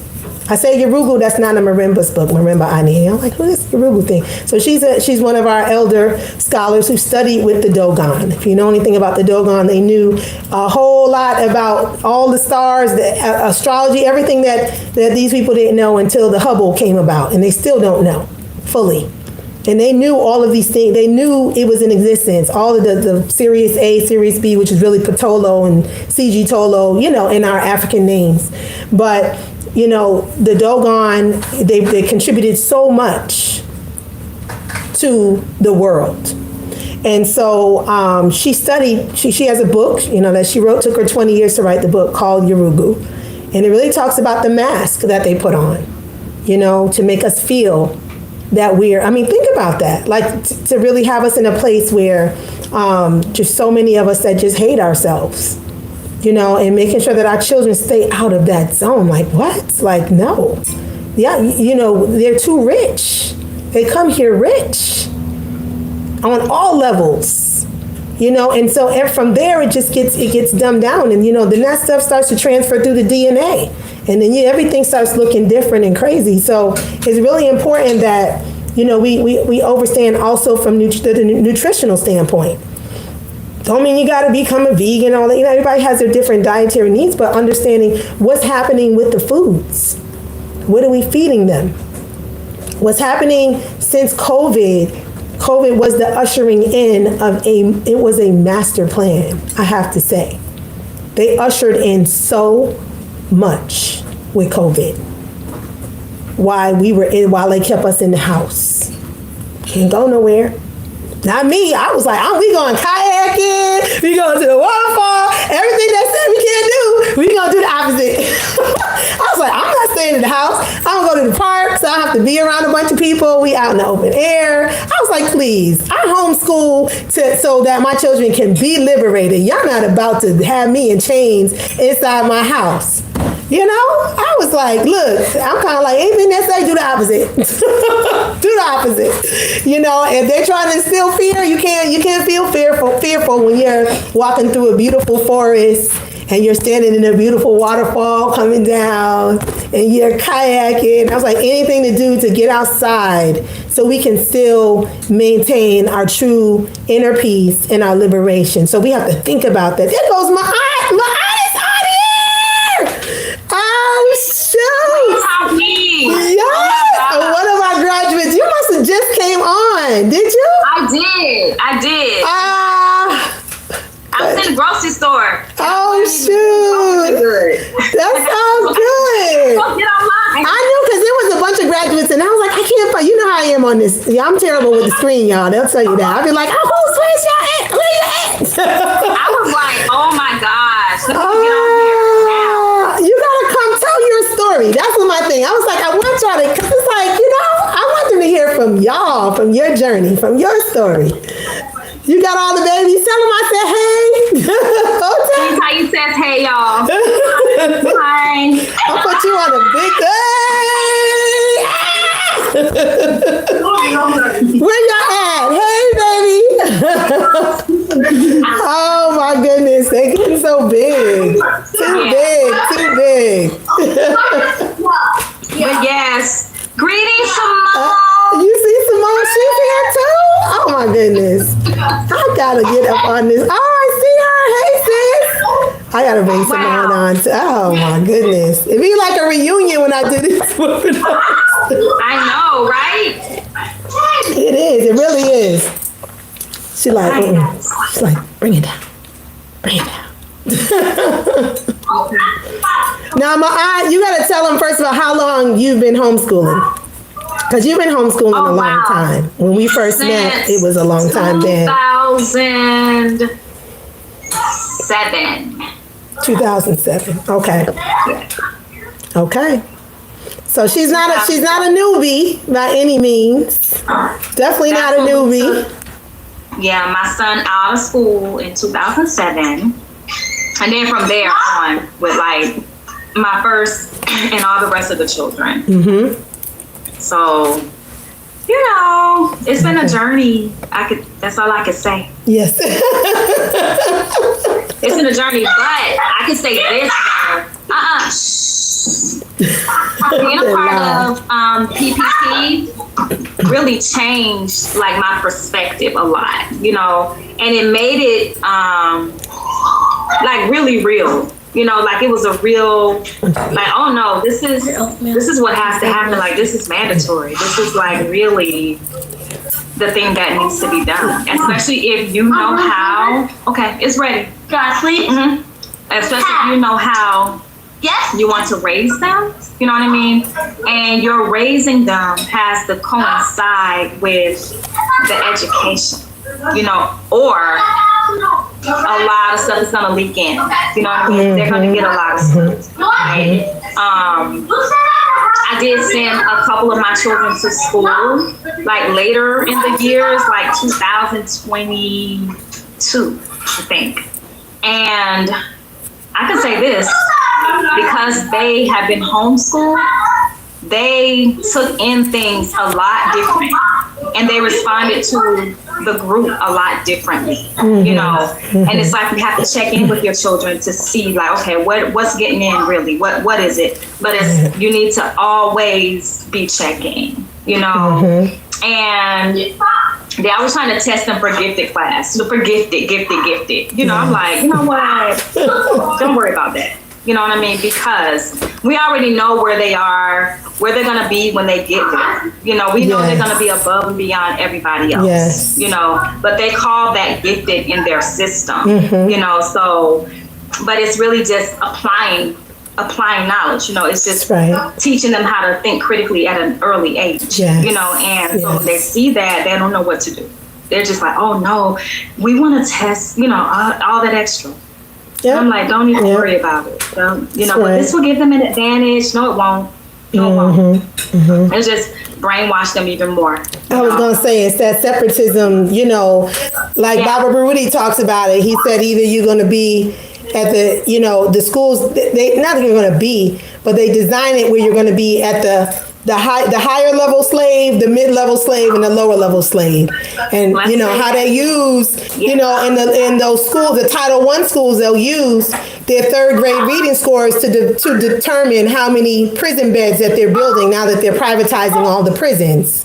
And then in the middle, you know, people say, "Oh man!" And they say, you know, you go to the better school, but the better school is indoctrinating you completely against your own culture, so you get a better education in the sense of indoctrination, but you have less sense of your own personal pride in your culture, right? And your own, knowing who you are and loving who you are. You know, I had a conversation with that about a sister the other day, and she was like, you know, well, I sent so-and-so, you know, she was just explaining to me how she sent her daughter to a certain program, and basically she didn't recognize her daughter. She didn't recognize her after like about 4 or 5 years. And everything that they were instilling in her in the home, she was becoming anti that. Yeah. So. I want to get my cookies from here. No. I'm putting them out. She's like, I can't hear. I'm putting them out. She's like, I cannot hear. Can't focus. Like, can I please come in can I come in there? No, but I just appreciate, you know, you coming on and sharing. I was like, I didn't see you earlier, but I know I'm going on here. I see Sister It's good too. Because, you know, I still homeschool. Like, I have like 5 children at my house. You know what I mean? 1 is in college, 2 is in public school, and 2 are homeschooled. Yes. But those 2 that are in public school, they're getting ready to come back out. So I'm just organizing right now. That was a complete circumstantial type of thing. And I struggle with that. So it's like, okay, yeah. And, you know, you see your children, you see like bullying and stuff is real. You know what I mean? Oh, yeah. And it's like, I'm like, this is not it. So I'm rearranging some things. As we speak, I'm rearranging some things. And it's like, yeah, I got y'all. Yeah. Yeah. And sometimes that's how life is. Like, we have to, everything is about adaptability, you know? We have to adapt to be able to navigate through our various circumstances. Things have their ebb and flow. They have their up and down, and that's just life. Like, if we're looking for a life without that, then it's not really life. Like, the whole point, it doesn't exist. It doesn't exist because we're supposed to be challenged, you know? And I think that the deeper we go, the more we're going to be challenged.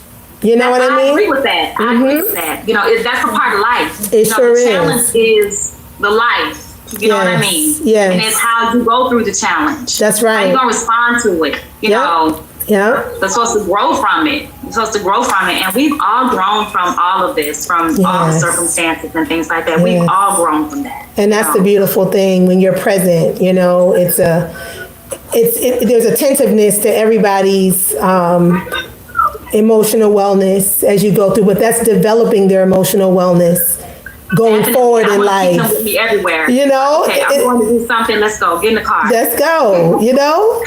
And then they will be equipped, because that's a big question that people have. Like, will my child be equipped outside of? And I'm like, heck yeah. Exactly. Heck yeah. Exactly. You know? So, yeah. I appreciate you coming on. I know you just coming in the door. I was like, I saw you pop on the screen. In the door. I was like, oh my God.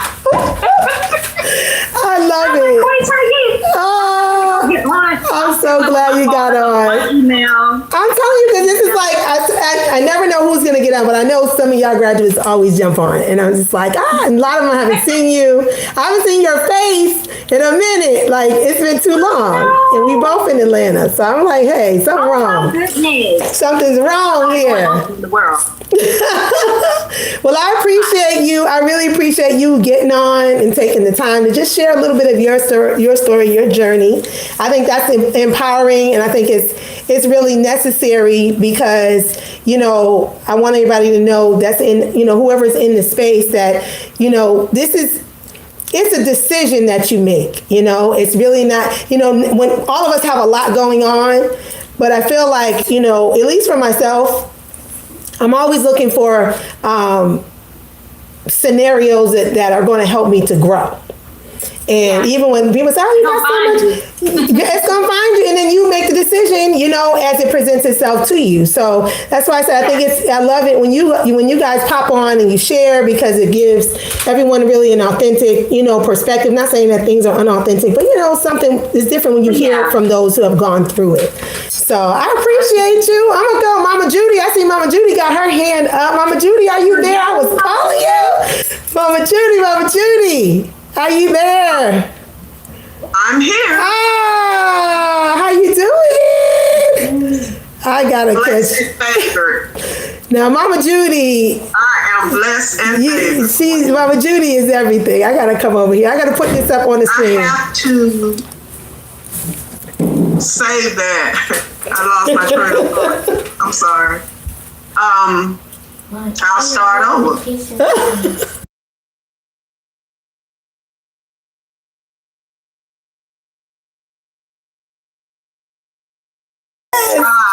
And guess. First of all, I'd like to give a disclaimer, and that is I am not a retired teacher. As long as there are children who cannot read, I will be teaching. That's right. All right, Mama Judy, she's setting it off. I can't say Yes. you said it all, Queen, because there's so much more to say. Yes. I can't reiterate enough.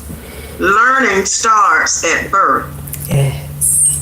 So don't be intimidated, parents, grandparents, and others that are on this website tonight. I taught 17 years in the public schools. After the PPP HSE experience, I found out how much I wasn't taught in school and in college, and what I didn't know as well. It's important to reiterate here, because I won't be but a moment, we've been on for a minute, that this experience is not just for parents. There was a lot that I learned as an educator. We had several grandparents in each class, to my knowledge. Yes. If your child is in public school or private school, these are powerful supplemental experiences and information here that they won't get. I cannot express that enough. The quality of presenters throughout the diaspora, and that is ongoing after the course, is next to none.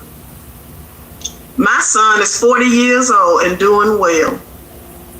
And I'm still committed to education. I don't have to be here tonight to take the course in order to help my child. However, I am just that committed. Yes. It's not about my child. All the kids are our children. Yes. I tell people when I go in the grocery store, I'm in Metro Atlanta, or I ride the train, I'm in line, I talk to the kids, even if they're babies. We learned that babbling is not talking to kids. You talk to them as though they are little adults, because that's what they are. Don't let them fool you. Those babies are in, how can I put it? I'll just say this. Children or people, period, they learn more from 0 to 5 or learn faster, than at any point in their life.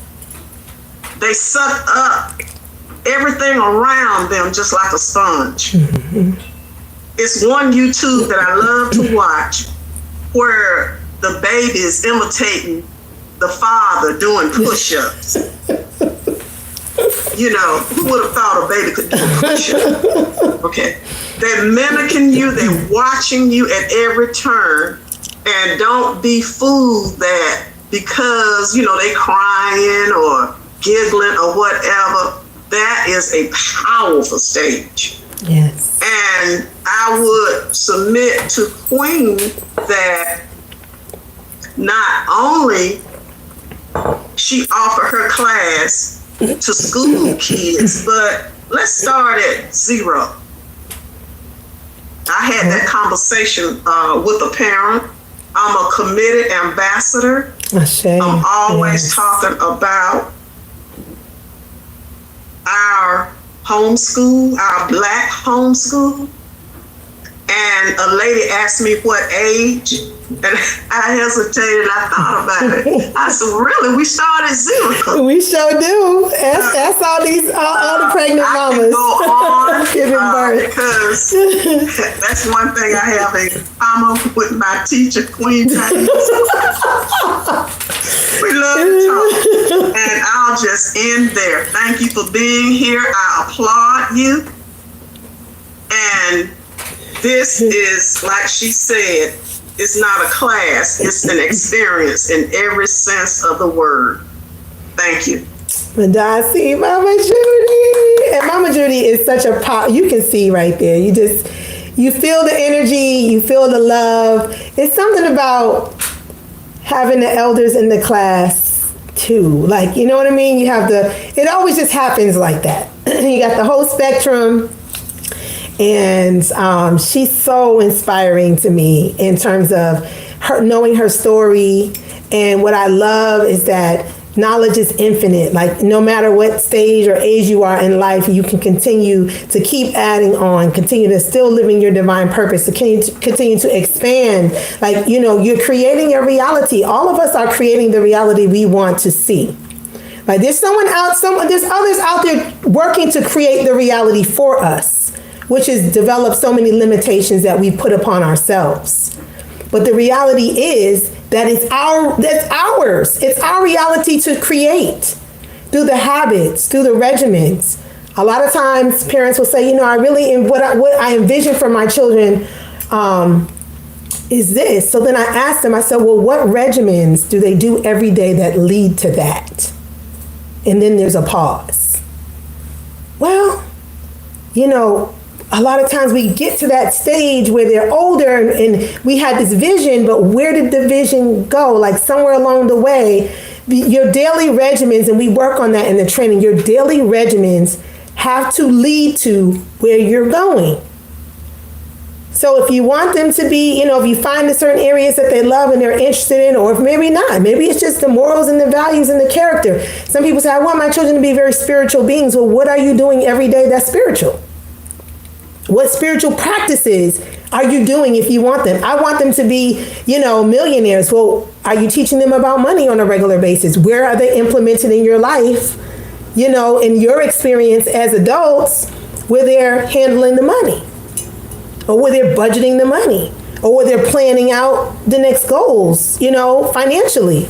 So a lot of things I find there's a lot of disconnect between what we want to see as an outcome and the habits that we have every day. So we talk about those things. We work on it. What are the things that we need to be doing? And you are designing it, right? So I'm just opening up the way and giving some thoughts and ideas. And in the process of opening the way, you guys come up with even more creativity. And it's just like, whoa, and what about this too? Like, oh yeah, that's, you know, so there's an energetic, that's why I say, I was thinking about it a little while back. I said, you know, this is educational alchemy. It's all spirituality. Education is a spiritual process. It's not just a bunch of knowledge, compiling of knowledge. That has no value if you don't know how to apply it, and if that knowledge doesn't have value to you. All knowledge we don't need, which is what the schools tend to do. They just pile on a bunch of information, and you better learn it and know it if you want to be a top student, but it has no relevance. And so we're putting the time into ourselves. We're not putting the time into trying to change, everything that, all the systems. And I mean, we do that. That happens by default. When we do what we're supposed to do, things will change. I hear everybody talking about, they taking the books and the Black history out the schools. And I'm like, when did they ever have Black history in school? When? We really spending time about that? They've never told our narrative through our lens. So it's all lies as far as I'm concerned. You read the books about Harriet Tubman, you read all the little books in the children's libraries, and have you saw a lot of those books?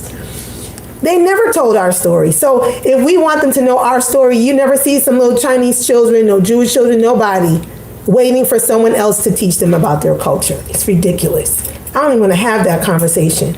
What are we building for our own? And how are we educating our children to be producers and not just consumers? Innovators and creators, And not just talking about you can be what you want to be. No, you can't. Not without the cultivation. Not without the cultivation.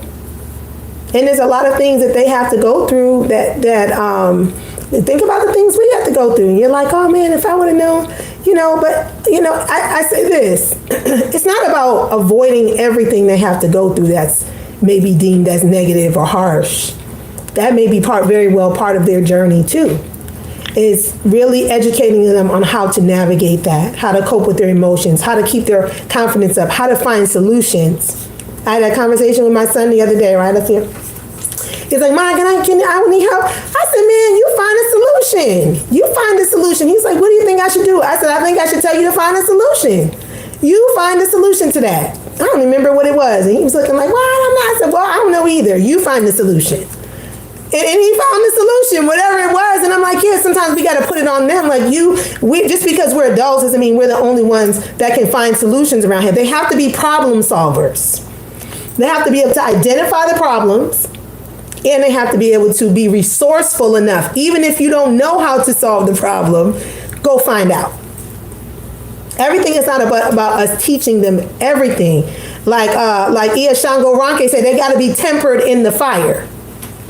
They have to be tempered in the fire through their experiences to be ready to go to the next level. Same thing with us. A lot of us, we're holding back from the things that we want to. We have our ways of kind of diving in and then kind of stepping back and feeling good and then we get a little complacent, like, yeah, I got this, And it's like, okay, it's time to go to the next level. And you're like, well, I'm pretty cool. I kind of like this space. No, we're never meant to stay at the same level. We always should be elevating. Always should be elevating. And when we keep that in our heart, our mind, and our soul, we are the example. We cannot tell our children, you need to be studying. How many of y'all study? How many? I like that. Kendra was like, that's me. Do they see, your children need to see you studying. They need to see you studying. Y'all need to study together sometimes. Sometimes I'm like, here, get your book. I got my book. Everybody got their book. And let's go. We just chilling, relaxing. Y'all know I love jazz. Anybody know me? I love jazz. I throw on my jazz music. That's my father right there. He's jazz fanatic. Throw on my jazz music. Everybody know that's the vibe. She said the vibe. Get your book. I remember when they were, I was like, can you read with me? I'm like, no, I kind of want to read my own book. You get your book. And you get your book. I want to read my own book, And so we just catch the vibe. Everybody's doing their own thing. But my children see me studying all the time. And it lets them know you don't have to be in school to study. You don't just study for somebody else. You study for yourself. What are the things you're interested in? They should see books. Later for the ebooks, I get it in the Kindle books. It's cool because I do the Audible and stuff like that. But I utilize the Audible. Sometimes we'll listen things together. And I know for myself, with this stage of my life and all the things that I'm doing, sometimes I open up a book and I get 2 pages and I'm asleep. I'm like, what? The lights are dim, the jazz is on. I got 2 minutes to read this page and I'm out. So what I do a lot of times, I'll buy the book, and if they have it on Audible, sometimes they don't, depending on the type of content. I'll get rock it both ways. But then also, I think it's important that we just have to be that example. You know, we have to be that example. And if we talk about we want them to live in their divine purpose, we have to be looking to live in our divine purpose. I feel like homeschooling, or the homeschooling mindset, is a segue into healing everything in our lives. And it's because we have to look at every single area. We have to look at what they eat. We have to look at spirituality. We have to fix everything that's not correct. We have to examine it. And as we're fixing it and we're examining it and we're kind of, honing in on all of that, we get the opportunity to say, I want to change that. And it's okay. There's so many things I changed with my children along the way. My children used to do Barney marathons. Do I look like a mom with that? Barney the Purple Dinosaur, yes. And I'm going to tell you a funny story. My son will be mad I told this story. But when he was little, he used to love Barney. And so I thought it was great. I was like, oh, they teaching them their numbers, their colors. I didn't know any different, right? And so, I'll tell you this, show you the evolution, right? So, but I also show you, my son's laughing over there. I also show you that how stuff, when they're younger, how it sits, it's still in there, right? So the different things that we've exposed them to. So my son now is 26. He went to the dentist last year, and they had to, he got his wisdom teeth pulled out, and they had to put him under, so they gave him the laughing gas. And he said he was just laughing uncontrollably. And I said, wow, so you just relaxed? He was like, yeah, he just couldn't stop laughing. I was like, oh, I guess that's why they call it the laughing gas? Like, I don't know, how does that work?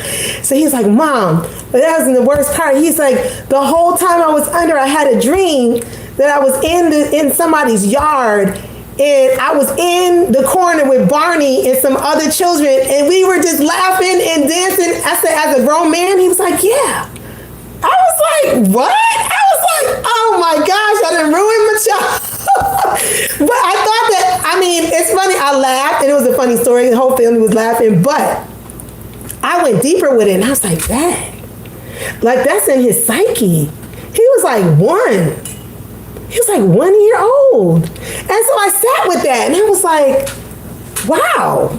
That's deep, because I don't think Barney's around anymore. You know what I mean? I don't know. Maybe he is, maybe I don't know. But what I'm saying is, like, every little thing, every aspect, you know what I mean? It all has an impact, right? Everything has an impact. And so, I just thought that was a funny story. I just want to share that. Just talk about. I'm like, but what I'm just saying is that it's okay to evolve. There's things I do with my children now that I didn't do before. Things I did then that I don't do now. And it's okay to explain, because you know what? I'm learning. I tell them all the time, I'm learning, you're learning. We're all learning. And I found out something better. I found out a better way. And so this is what we're going to do now. Sometimes they might like, well, that was my favorite such and such. We can't buy that anymore, But it's okay, you move on. That's life. That's how life works. And people who say stuck in that box, you know what I mean? That's not living. You're no longer living. It's almost like, when your spirit cannot flourish in the joy in which you love, you're not living. When you really look at the definition of life, growth, there's nothing that's alive that doesn't grow in some way, shape, or form, right? So when you stop growing, you stop living. So, just imparting, to all of you, that the step that you have taken is way beyond what you even know. Just to even be here tonight, to even be like, hey, I want to get that knowledge, I want to find out more, is way beyond what any of us know. There's so much working behind the scenes spiritually, whatever your belief system is, that has brought you to this point, that I'm just grateful. I'm grateful for you all coming out. I could be on here, y'all. Okay, PPP. Have we had pajama dance parties after? Okay, y'all. I'm gonna let you know we have fun. Okay, this night it's like, why don't we just put on our pajamas? Because nobody wanted to leave, and I promise you, I will not fib. Y'all on the line, y'all know it's true. I don't know who else is in the room because I can't see, but. Yeah, we have had some great dance parties and some old school music. And, somebody on here is named Kai. That's my grandbaby's name. Hey, Kai. So anyway, I just welcome you all to come out. Join us for the training. We start in January. I have the link in the chat. I'll put it in there one more time. To sign up, I meet with everybody. And that's just my protocol. Number one, I can give you more details, more information, but also I like to get to know you. And I know, for years, everybody said since I started this training, it don't make no sense, Queen. You can meet with everybody. That's too many people. Sometimes I'll meet, it takes a minute, but it's important to me. Number one, because, everything is about relationships and getting an understanding of where you are with your family, with your mindset. It also helps to set the tone for what's coming forward, because I think that's a lot of times where I get a lot of my downloads from. It don't come till later. But at the same time, I want to get to know you and your circumstances, not just click a button and then that's it and you're in. I want to make sure it's a fit, and it fits within your life right now. And not that it's a fit like I'm determining that, you really determine that, but at the same time, it's a level of seriousness, because the energy of the collective, needs to be on a level. You know what I mean? So it doesn't mean like, you got to be all high vibration and this. And no, we all come in with different things, different experiences. But what it means is that you have to be committed, not just interested. So there's a huge difference. I tell my children that all the time. Like, you got to be committed. Are you interested? Are you committed? Two different things, right? The commitment means no matter what happens, I'm hanging in there. I'm going to do what I got to do. The interest is kind of like, interest waxes and it wanes. It's like, but when you're committed, you're committing to more than just the training. You're committing to the group, the collective of brothers and sisters. You're committing to yourself. It's a spiritual commitment, because you're saying, I want to elevate myself in this area. So, so I talk to everybody personally. So the link is in the chat. I'll put it in one more time. And just put the best time that you need. Not the best time. Give me some options of best days and times or windows of times. If you're just free, open, and clear, you can just say anytime. And if I'm not there, I'll leave a message and call back, at your leisure. But definitely looking forward. This has been great. This has been Blacknificent, as I always say. This is my life. This is what I love. I love to see all of us winning. And that's what Liberated Minds is about. If you're looking for any type of virtual education, we have our Homeschool University. I'm just going to keep digging that up, because this is, so it's just a beautiful place where so many are just wonderful people, children of all ages. Like she said from zero, like for real, there's so many mamas that have given birth over and over, and the children have grown up with it. They're growing up within Homeschool University. Our diverse campus is from everywhere, in Africa, UK, Caribbean, across the U.S., as well as the students, the youth scholars, we call them, as well as the educators. And they're actualizing, and that's what life is about. Like, they're literally actualizing this whole experience. Like, it's not just talking about it, we got to be about it. So as you're learning it, as they're learning it, they need to be doing it. Some children say, some parents say, my children don't like reading. Like, one day she said, I don't like reading. I said, well, what is she? She said, no, I can't get her to read. I said, what does she like to do? She said, she loves to cook. I said, oh, well, let her read the recipes. She said, that's a good idea. I said, yeah, have her write a cookbook. If she loves to cook all the time, then she's going to write and she's going to have to read. She's like, I never thought about that. I was like, yeah, let her read and let her develop her skills and develop that discipline in something that she's interested in. And then at least she can read. You know what I mean? She can exercise those skills, and then that can span into other things, and that will boost and build her confidence. So there's a lot of little things that we can do, a lot of little, I want to say tricks, a lot of techniques, you know what I mean, that make our lives a lot easier. But anyway, I'm going to let y'all, wait, I got to play some music on the way out. Hold on, wait. Oh, yes, I want to give thanks. I want to give love to the YouTube, my son. You can. My son is like, say hey to the YouTubers. Greetings, YouTube. This is the first time he done hooked it up. I don't even know. This is what the young people do. It's my 13-year-old. He's like, Ma, say hey to the YouTube. So greetings, those who are watching from YouTube. It's my first time here doing a live on YouTube. And it takes the youth to say, Ma, you got to step it up. He's like, Ma, you got to step this up. I was like, okay, whatever you can do, whatever. So go ahead, Tia. I'm going to let you share before we head out. what I want to say first and foremost, this experience that we're having right now is not by accident. There is no accidents. This is a divine intervention where our collective ancestors have come down through each and every one of you. You're part of your ancestral collective. We, unified, united together, represent the total cipher, the circle that keeps on creating. It's a never-ending story, the Alpha and the Omega. So we are spirit beings right now in this vessel called a body having a physical experience. That experience is about expansion. The universe is always expanding.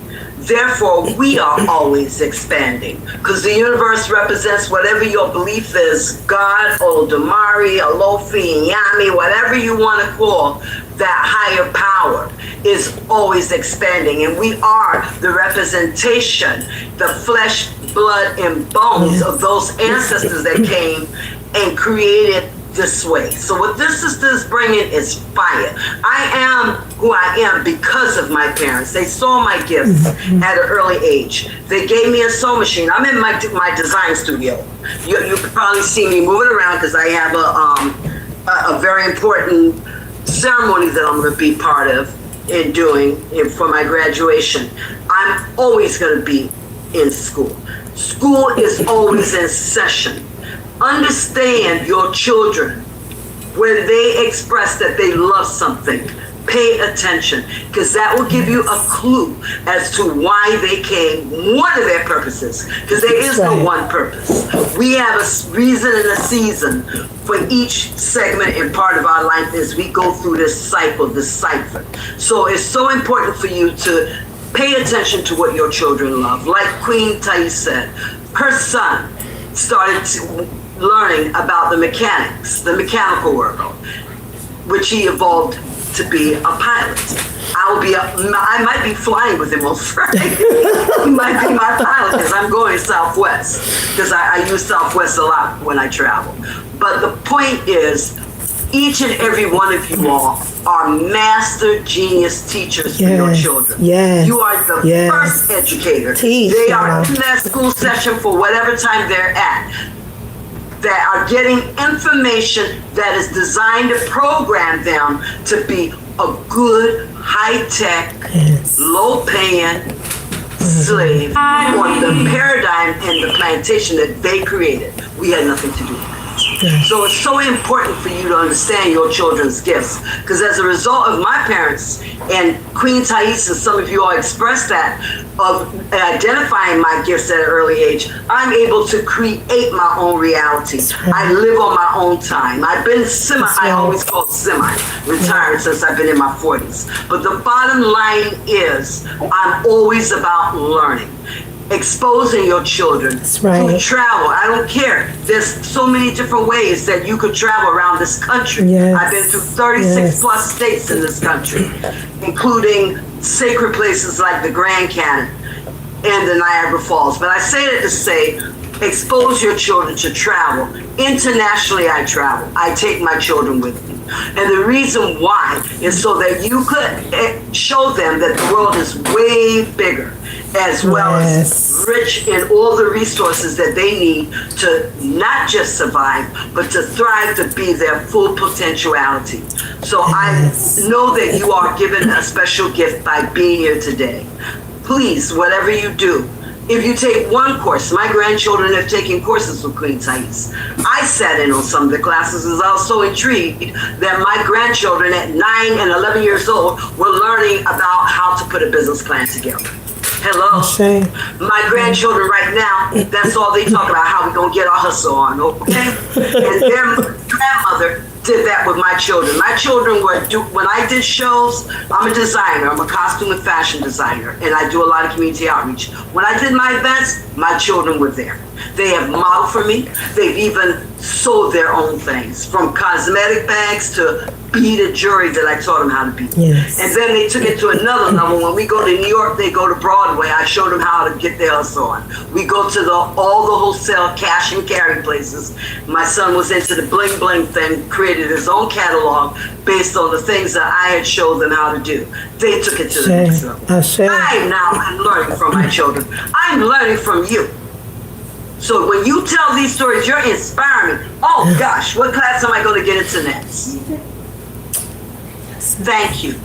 I so appreciate each and every one of your energy, because you are reaffirm that the trajectory that we're going in is not in vain. My work is not in vain. Queen Taese's work is not in vain. Our beloved sisters, Judy, all the sisters that you heard that are about not the talk, but are walking in truth and power, taking back our resources, reclaiming the great empires from Mansa Musa to Timbuktu to all the great. And Nkrumah had a big vision. They assassinated my brother. All right, let's just be clear on that. All right, Lumumba, all our great revolutionaries, we give thanks. Marcus Garvey, who had that vision, he created millions just with $1. Barack Obama created millions, if not billions of dollars, and created millionaires, because I met some of them, because I was there at his first inauguration selling my designs along with all the other vendors out there. The bottom line is we have a great... I think we lost her. She went in so hard, Zoom was like, no, we not going that deep. Hold on. Oh my goodness. Well, I think everything is, it is for us. It's in our own hands, to take this to the next level. How many of you are, I'm trying to see. How many of you, a lot of you are on the campus, right? I see some of you on the campus. See Mama Simone. Greetings, Mama Simone. I see the other Mama Simone. I'm trying to see who else is here. There's quite a few that were here earlier on the Homeschool University campus. But yeah, so I say Mama Simone, I just saw you come on and you go off. Wait, my screen. Y'all know I just be horrible on this. There she is. Hey. How you doing? I'm terrible on this. How you feel? I'm great. How are you all? Just enjoying? I see you, Nia. She's like, what y'all doing? So what y'all doing on there? You see how she's looking? She's like, all these people are here. What's this about? She's like, spotlight. Mama Simone's been with Liberated Minds forever. She is a veteran. She's a veteran on every level.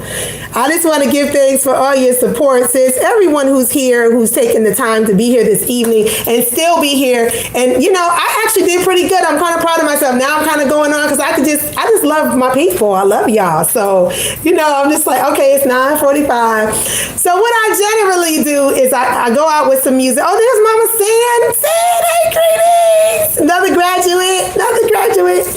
So, yeah, so I give thanks for everybody in the space. Mama Simone, I give thanks for you. She does so much for Liberated Minds.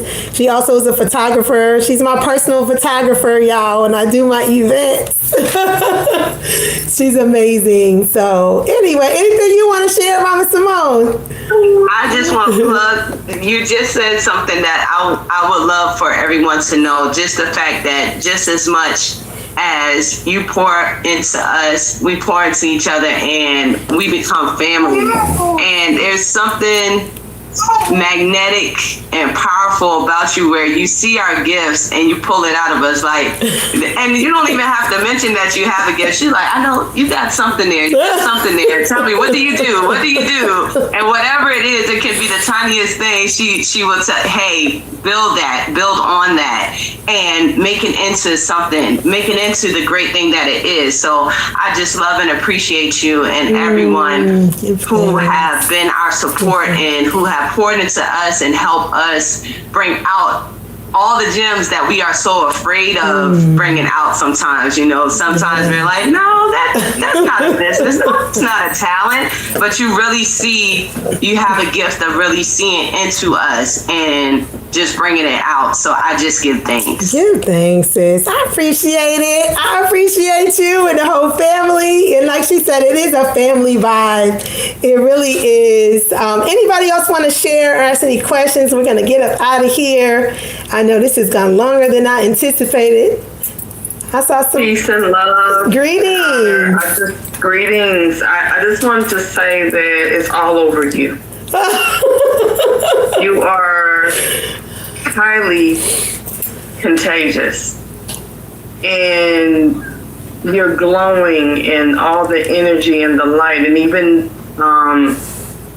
the women, and I give honor to the gods that are on here as well, but the goddesses that have spoken.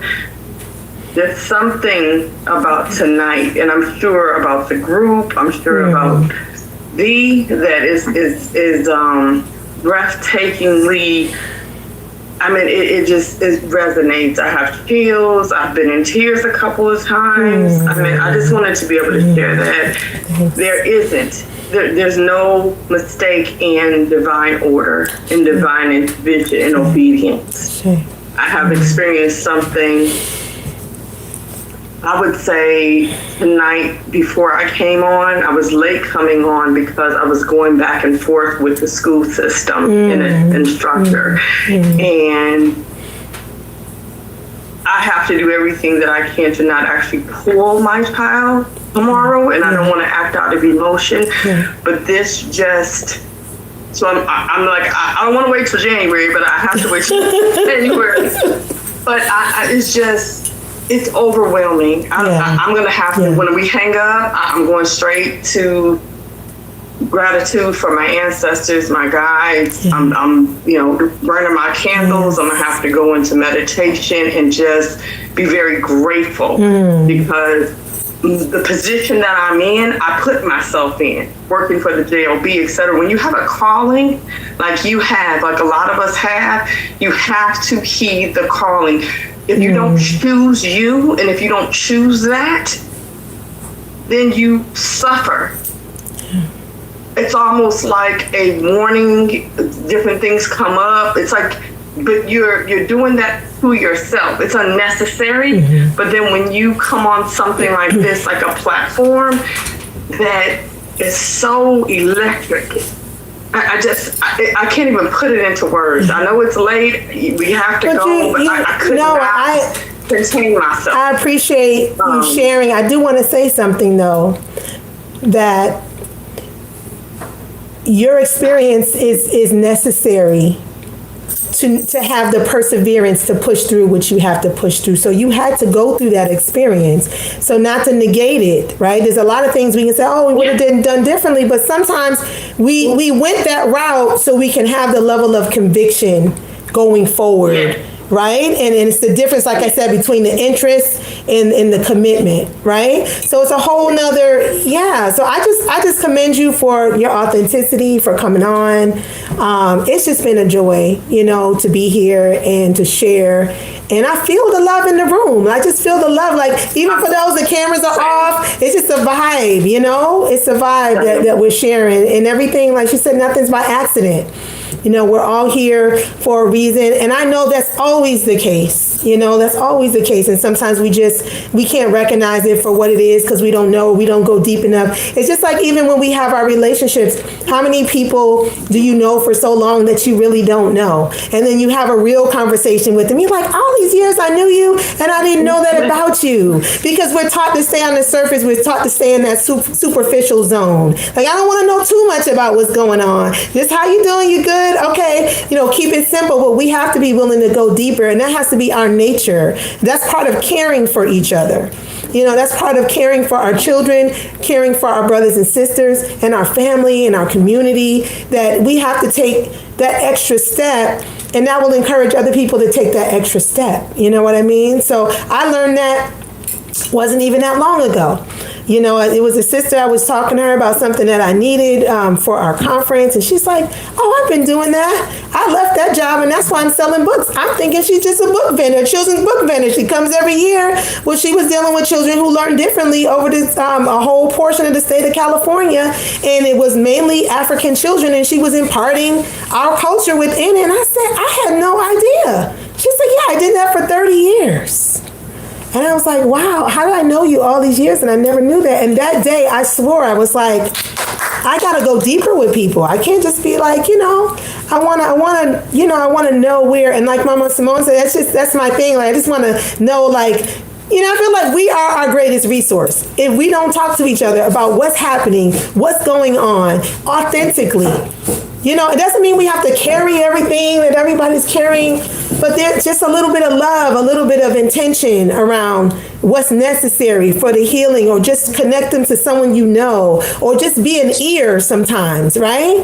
It goes a long way. It goes a long way. So I appreciate you so much for sharing. I look forward to getting to know you more, and building and growing together. We're all at different stages of the journey. It makes you want to be like, ooh, where we at? Ooh, where we at now? Where we at? It's like we got to celebrate everything, because nothing is a loss unless we just leave it where it's at. It's never a loss. We can use our experiences to build on them. And believe me, some of the most challenging, you hear the stories, some of the most challenging circumstances have propelled people into that divine position of guiding other people and giving them the hope and the light. Not the hope, I don't use that word, the trust. Right? I'm like, I trust. I don't hope. I don't even use that word hope. I don't know how that came out. That was leave that back there. But we got to trust and we got to know. We're not believing. We're not hoping. Those words sound so empty to me. We are trusting and we are knowing. Either you know it or you don't. And if you know it, then you should trust in it. And if you trust in it, you have to act on it. Otherwise, we just talking. And I like to talk, but I like to talk like, what we doing? Like, what we doing? How we gonna do this? I'd rather have those conversations than complaining, like everybody's complaining about everything that's happening to us. I'm like, it's not happening to us, it's happening for us. I don't say nothing happened to me. What happened to me? No, what happened for me? What am I supposed to see through this experience that don't feel so good, that's supposed to make me go to the next level? When you say happening to you, now you talking victimization. When you say happening for you, it's like, what am I learning from this? Because this is going to empower me. I'm not staying here in this place. I got things to do in this lifetime. We moving on, bigger and better things. So that's when we talk about our spirituality, whatever system you are involved in, whatever you do spiritually, if it don't empower you like that, then it's a waste of time. I mean, I'm just calling it what it is. It should empower you. That's why everybody has their different routes and their different ways of how they move spiritually. It's not one is over the other, one is right, one is wrong. Because I know people in all walks of faith that are hypocrites, just talking and regurgitating, and I know people in all walks of faith that are doing the doggone thing. They are shedding light on the world. They're elevating themselves. They're elevating their community.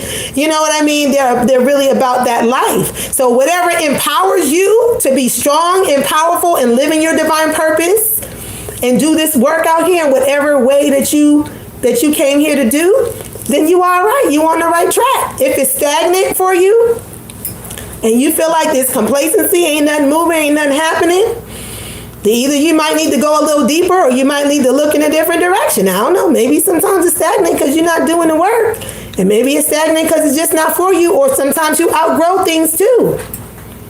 And things are not always meant to be the same, and not just spiritually, but just on many different levels. There's a lot of things that feel great at one point that we hold on to for dear life and it's supposed to have been gone. So you can move on to the next stage and the next level. So Baba Tracy, I see you with your hand up. All right, Dr. Tracy Stallworth. I got his baby in one of my classes. Her name is Dr. Aubrey. She said, you know why they call me Dr. Aubrey Stallworth? I said, no, baby, tell me. She said, because when I grow up, I'm going to be a doctor. and this is what I want to do. So I said, well, I am all for it, baby. That's it. You do your thing. And then, how old is she? How old is she? She's 6 years old. 6 years old. 6 years old. Yeah. You know, while we were doing this segment, I got her in a coding class, and so she created a card.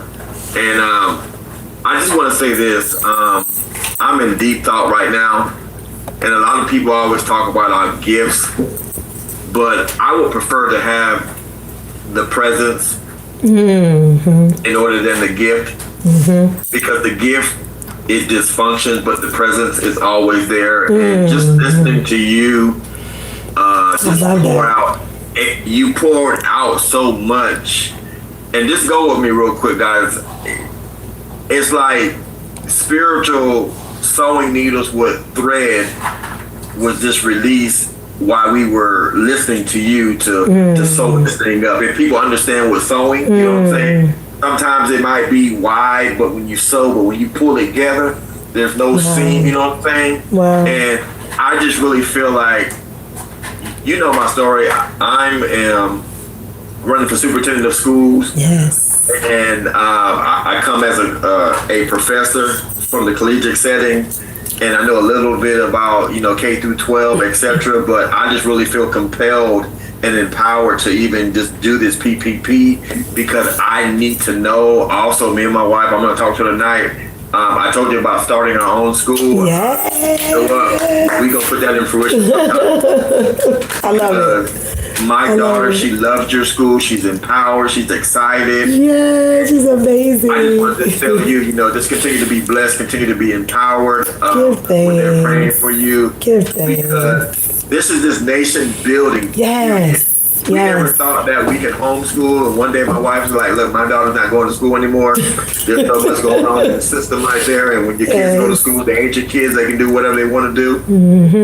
And so we just stepped out by chance, and you know, the first day, not the first day, but the first time homeschool, it's like up and down. Up and down. Well, we're committed. Yes. Yes. We just want to say from the Owens family, thank you very much. And we look forward to seeing you in the summer. Absolutely. Absolutely. Give thanks, Doctor. He is doing some great work. Him and his wife, his family. And, you know, this is the type of energy, you know what I mean? I feel like it's just a natural draw and connection with everybody. And that's really what it's about. And I really appreciate you just taking that leap, too. Because, you know, we've had some long conversations about the, you know, the process of getting to this point, the mindset and, you know, the shift. And I think that's really important because the authenticity is everything, y'all. Like, there's so many people who spend so much time putting up a facade. I'm like, dang, you could just be it for real. Like, all the work it takes to try to put a facade up, just be it for real. You're going to do half the work really being it instead of acting like, you know. So when you come across that authenticity, it's like, you know, being transparent, like never coming across like you got it all. Like none of us is always things that we're learning, always things that we're growing in. You know, I tell this generation here, I says, yeah, something that I know that I do differently with them is I involve them more in the economics. So they're building a financial legacy now, whereas my older ones, I didn't know that. I didn't have any knowledge around that, right? So now they're doing those things on their own now with the family unit, right? That type of a thing. But I didn't know then. I was like, oh, okay, they're making this money. And even though I was still investing it, still back in some of their activities and the things that they were doing, they would have been straight. Like if I knew then what I knew now, like they would have had at least $1 million in the bank, each of them, easy. Because all those opportunities that came their way. So now with these, and I have I have one in the middle of an 18-year-old, second year in college. She is, you know, she's just so like enterprising of the mind, right? She's just always like, okay, what are we gonna do next? And we gotta look at this. And she'll tell me, Mom, you know what? I made this list for you. Because she's Capricorn, y'all. She's very like, you know, business, organized, everything. I made this list for you because I don't want to go through what we went through last year. So everything is right here. And so you just take a look at it. If there's anything you need to add, let me know. Because we're gonna start early this year, okay? I was like, okay, excuse me. You know, and she's hilarious. Like she really is. It's funny when you see your children get older, and not even just older, meaning grown. Like your children will start to give back to you what you're giving to them. and it'll make you look like, what? Did they just clown me? Like, I don't know. You know what I mean? Like, what? But hey, baby, how you doing? All right, Dr. Aubrey. Good to see you. You know, that's my baby right there. I said, oh, where's your notebook? She's like, oh, yeah. She's like, yeah, my dad. I said, girl, go get your notebook. Get something to write with. She said, yeah, because my dad. I was like, oh. But she be working it. She knew the answer. I said, okay, well, tell me the answer. She knew the answer. I said, well, you're paying attention. I like that. So, but anyway, so yeah, the children will give it back to you. So be ready, right? You be ready. Sometimes we tell them stuff and they're like, well, what about you, Mom? Like, you know? I said to my daughter the other day, it was funny because we were going to the banquet in when we went to in California, and so I bought, we had the matching outfits. I was like, I don't know, this little jacket thing. I was like, I like this. This is cute. I said, but I don't know, make me look a little chubby. Like, I don't know, it just feels a little. And she looked at me. She said, Mom, all I can say is, if you have to ask me that, then you probably should go to the gym with me. Because it's not about, I'm always going to say you look beautiful. It's not about how I feel you look. It's about how you feel about yourself. I said, excuse me.